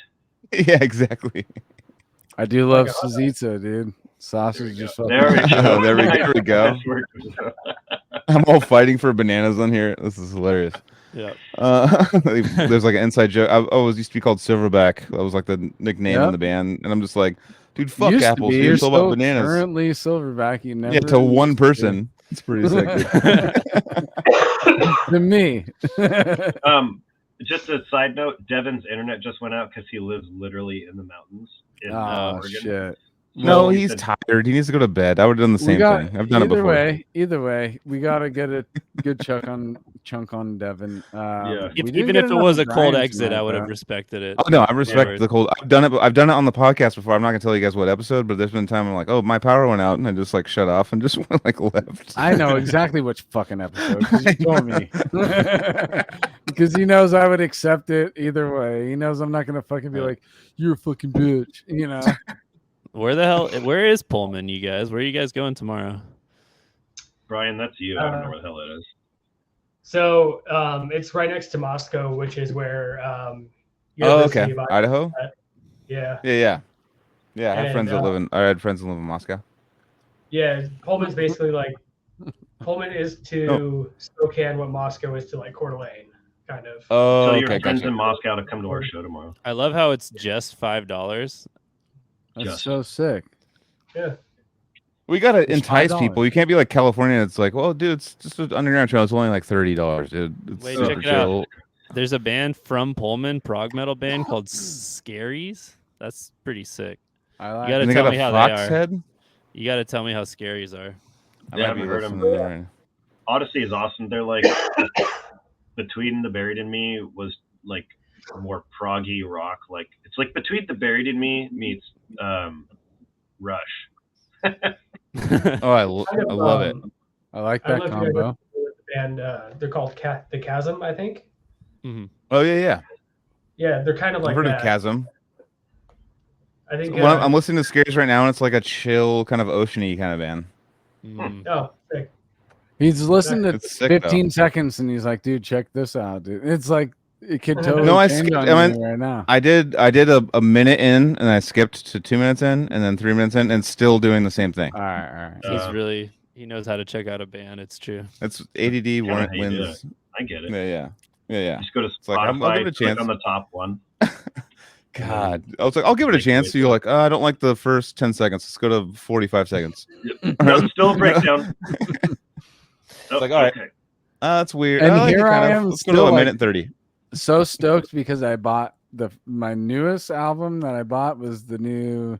I can't even remember the name of it, but the new Dode Heimsgard. Don't Heimsgard. Yeah. Yeah, I bought that. They're still making record. albums. It's 10 songs or 9 songs, and literally all but 2 of them are like 10 minutes long, dude. Yeah. There's Are you guys at all on the Sleep Token train? Because I'm into it right now. I still haven't heard him. I was into what you sent me, and I heard that name for a long time, and I was like, I've heard it "Oh, for a long dude, that's time though. cool." I just never. I was always like, oh, it's the next Ghost. I'd rather not. Just It's even though not I the like next Ghost. dude. I know. Has nothing It's to like do with Ghost. with the masks and like trying to be all like yeah. Yeah. And I was like, I listened to it and I was like, oh shit, you guys are gonna be humongous. No, it's definitely interesting, dude. I'm not gonna lie. Brian, you heard it? You enjoyed said? I'm honestly more of a fan of the guy who farted in the middle of their set.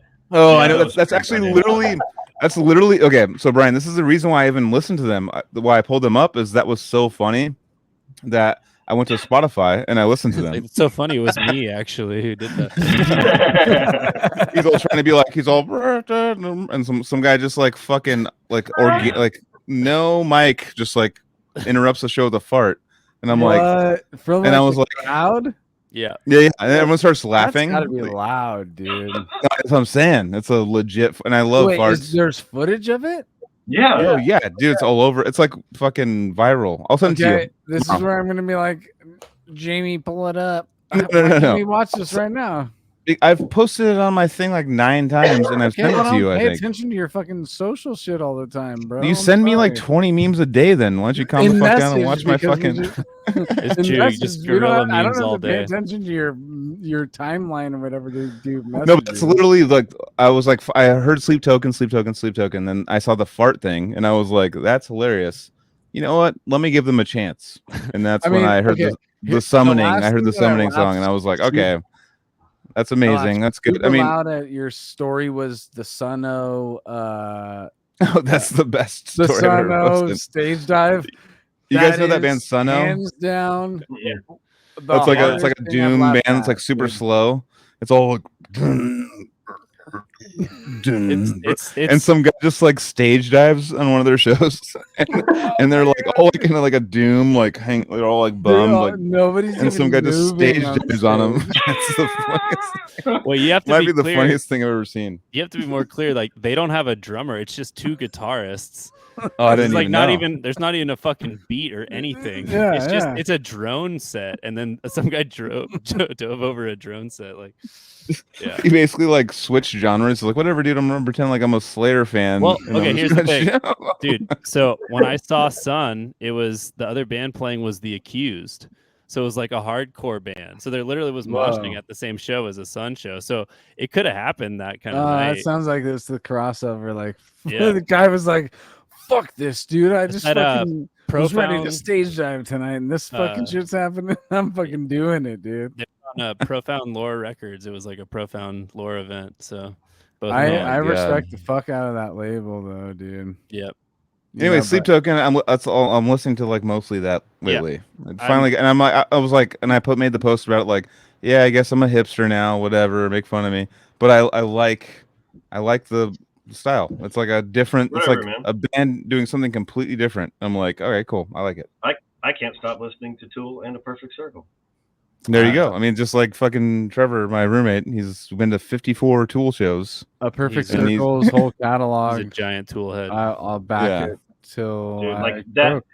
their first album, like the first song on Cosmic Simulacra was like, I'm gonna write a Perfect Circle song if like they went on tour with Verbum, and I was just like, that's gonna be the first song. It's just gonna be that, just because I That's love cool. Perfect Circle so much. I love That's that. how it works. Cool. Yeah, mixing up like two like random genres and making it Yeah. kind of like work together. Yeah, that's always good for like making up new ideas. Hey, we should throw some shows together. No Living Witness and one of my bands, my prog bands, Dreamer or Lost to Lucy. Yeah, because I'm going up at some point playing the Pacific Northwest again this year with Lucy, I think. Okay. So November-ish, so not for a while. So that would be cool if you guys could come out for that one or make something happen with us. And then same for the other side, if you ever come down here. I think I know. you hit me up, Sam, about shows. Yeah, but we that tried was- to. You're gonna be out during that time or something like that, or Mhm. yeah. But yeah, we can work out something. I'm sure. Hell yeah. And I got family up in Portland area, and So you're gonna come play shows or something? No, I was just saying I'd love to come up there and just hang out, dude. I love being up in that area. Dude, And my Portland's brother just lives there I'd be now sick too. to just go to a show up there too. I mean, Yeah. Speeded's gonna be playing up there soon, right?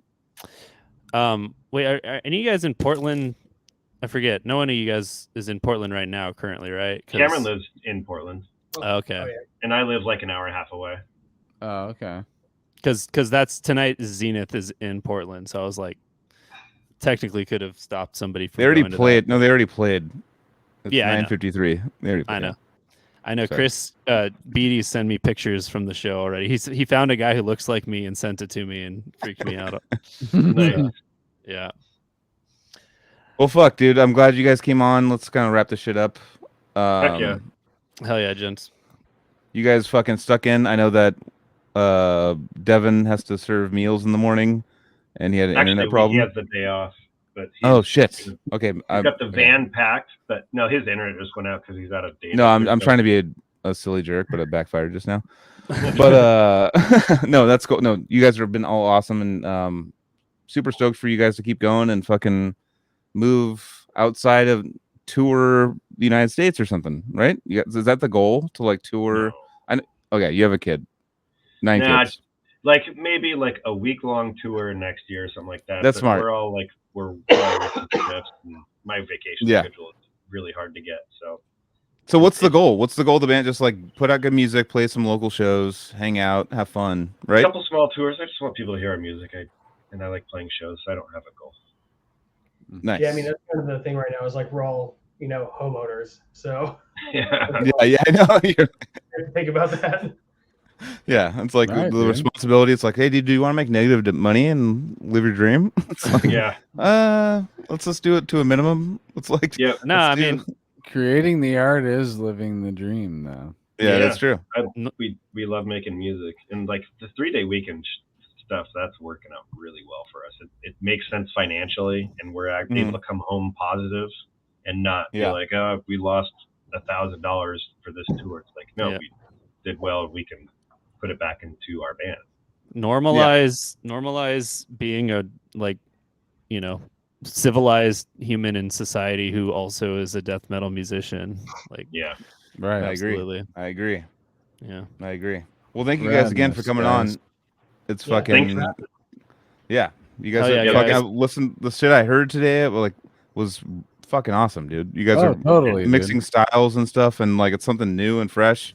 And everyone go fucking check No Living Witness out. It They're makes me fucking want rad. to start paying attention to Pacific Northwest black metal, dude. It's just like in a little aspect of what you guys do, but like what Devin was saying, I'm like, maybe there's a little like cool black metal scene that's up. Oh my god, there you don't know about that in Portland? I don't. I There's didn't a dig bunch. for it, but I'm like, All the bastards from that there? might be super sick. I haven't promoted this yet, but I'm going to play Germany with Illudium this September. It's called Prophecy Fest, and one of the bands announced is Agaloc's first show back in several What? Damn. a long Wait, time. And wait, They're gonna be playing there with us, is it fucking? along with like My Dying Bride and a bunch of other crazy international shit. bands. So Okay, Anthony, you need a good black metal band from Portland to check out. Check out Yeah. Drought. Drouth. They're on tour right now. I think they're in Texas today, but they're Okay. like they're What type of band? melodic-y, doom, ambient black metal, but it's like Oh, I'm down. high energy, but also like droning at the same time. They're really fucking. Okay, I'm down, dude. I feel And like. their Do you dad- feel like? the drummer's Oh, sorry. cat dad? Just Oh, it's a cat dad. Oh, I'm a cat dad. But have you guys ever heard of Fall of the Bastards? That's like my favorite style of like it's. I think it might be Oakland or Berkeley, but it has the same style as like classical guitar mixed with gnarly black metal and like upbeat like melodic metal and like. But they have like their fucking logos like the most black metal thing you've ever seen in your life. But they have the song called "Slew of the Despondent." That's like one of my favorite songs of all time. And Dude, okay, Fall of my the Bastards. stoner ass. I just figured it out. I'm sorry to cut you off, Joel, but I just got to Yeah, give a thanks. shout out to the I just said one of my homie. favorite songs ever. Hey, Hunter Jin is going to be drumming for Agalock. Really? Agalock on that festival. That's Oh, why. Yeah, dude. I Holy remember him. shit. I remember giving him podcasting props. drummers unite, dude. Dude, I remember giving him props on this, and it totally like got washed into the wake. But then you bringing up this Prophecy Fest in Agalock, I was like, "Yes, dude, it's right there, dude." The Hunter sent me this for my birthday. Are you That's a- serious? a Yeah, yeah. Is one-of-a-kind, that a dude. giant sloth? Ground It's sloth, ground dude. sloth because Canvas Solaris is the band he was in, and that was like a band that I used to worship as a kid, and it's like super crazy technical Proggy. instrumental band. Yeah. And they used to have a ground sloth on stage, and they would like it would be holding a sign, and they'd just rip off the next sign. It'd be the next song It'd be the name, next song and name, they'd yeah. and he was all, "Dude, I have that ground sloth. I'll send it to you." And they couldn't find it. I was like, "Dude, I will pay you $1,000 for that." And he was all, "Dude, I'll send it to you for free." And I'm like, "What?" And then he couldn't find it, and then he made a wooden cutout of the sloth and sent it to me for my birthday. And I got to be there for the opening and everything. I was super stoked because I knew about. Oh, it dude, months that was in so good. That's one of my best presents I ever got, dude. I listened to a insane. bunch of radical research this weekend too. So shout out Hunter. Great I'll see you in podcast. Germany. He's actually gonna do that. He's playing for Agalock That's sick. drums. He's gonna be drumming for them at that Prophecy Fest, dude. Fuck yeah. Oh, that's sick. Hunter's God so damn. sick, guys. Shout out Hunter. I don't know if you even listened to our show. I listened to your show. I don't know if you actually listened to all of our episodes. I know you've peeped on some of them, but We'll I send him a love you, clip. brother. Me and him, we talk like twice a month, dude. We just check in on each other, and it's sex. super tech sex. It's fucking positive sex, dude. Posital. I Positive, like a good dude. posital sex experience. I think posital. We have to make that a word. I love cannabis. No, it's not drunk alert. It's totally tiredness and weed, guys. It's like working in a mechanic shop and then smoking weed and being on And podcast. staying at that mechanic shop until we do an episode. And You're at that stage like the drunk old lady at the bar, like. but what's good about not drinking is I can drive the fuck out of here and I don't have to sleep in this mechanic Oh, shop. I assume Yeah. at Vincent's tonight. Yeah, fuck yeah. Okay, dude. fuck yeah. All right. I'm gonna roll the video, guys. All right. All right. Well, Which video? hey, Okay, Battle Forge the outro. Coffee. We have a lot of Yeah, shirts. we don't- Go buy them.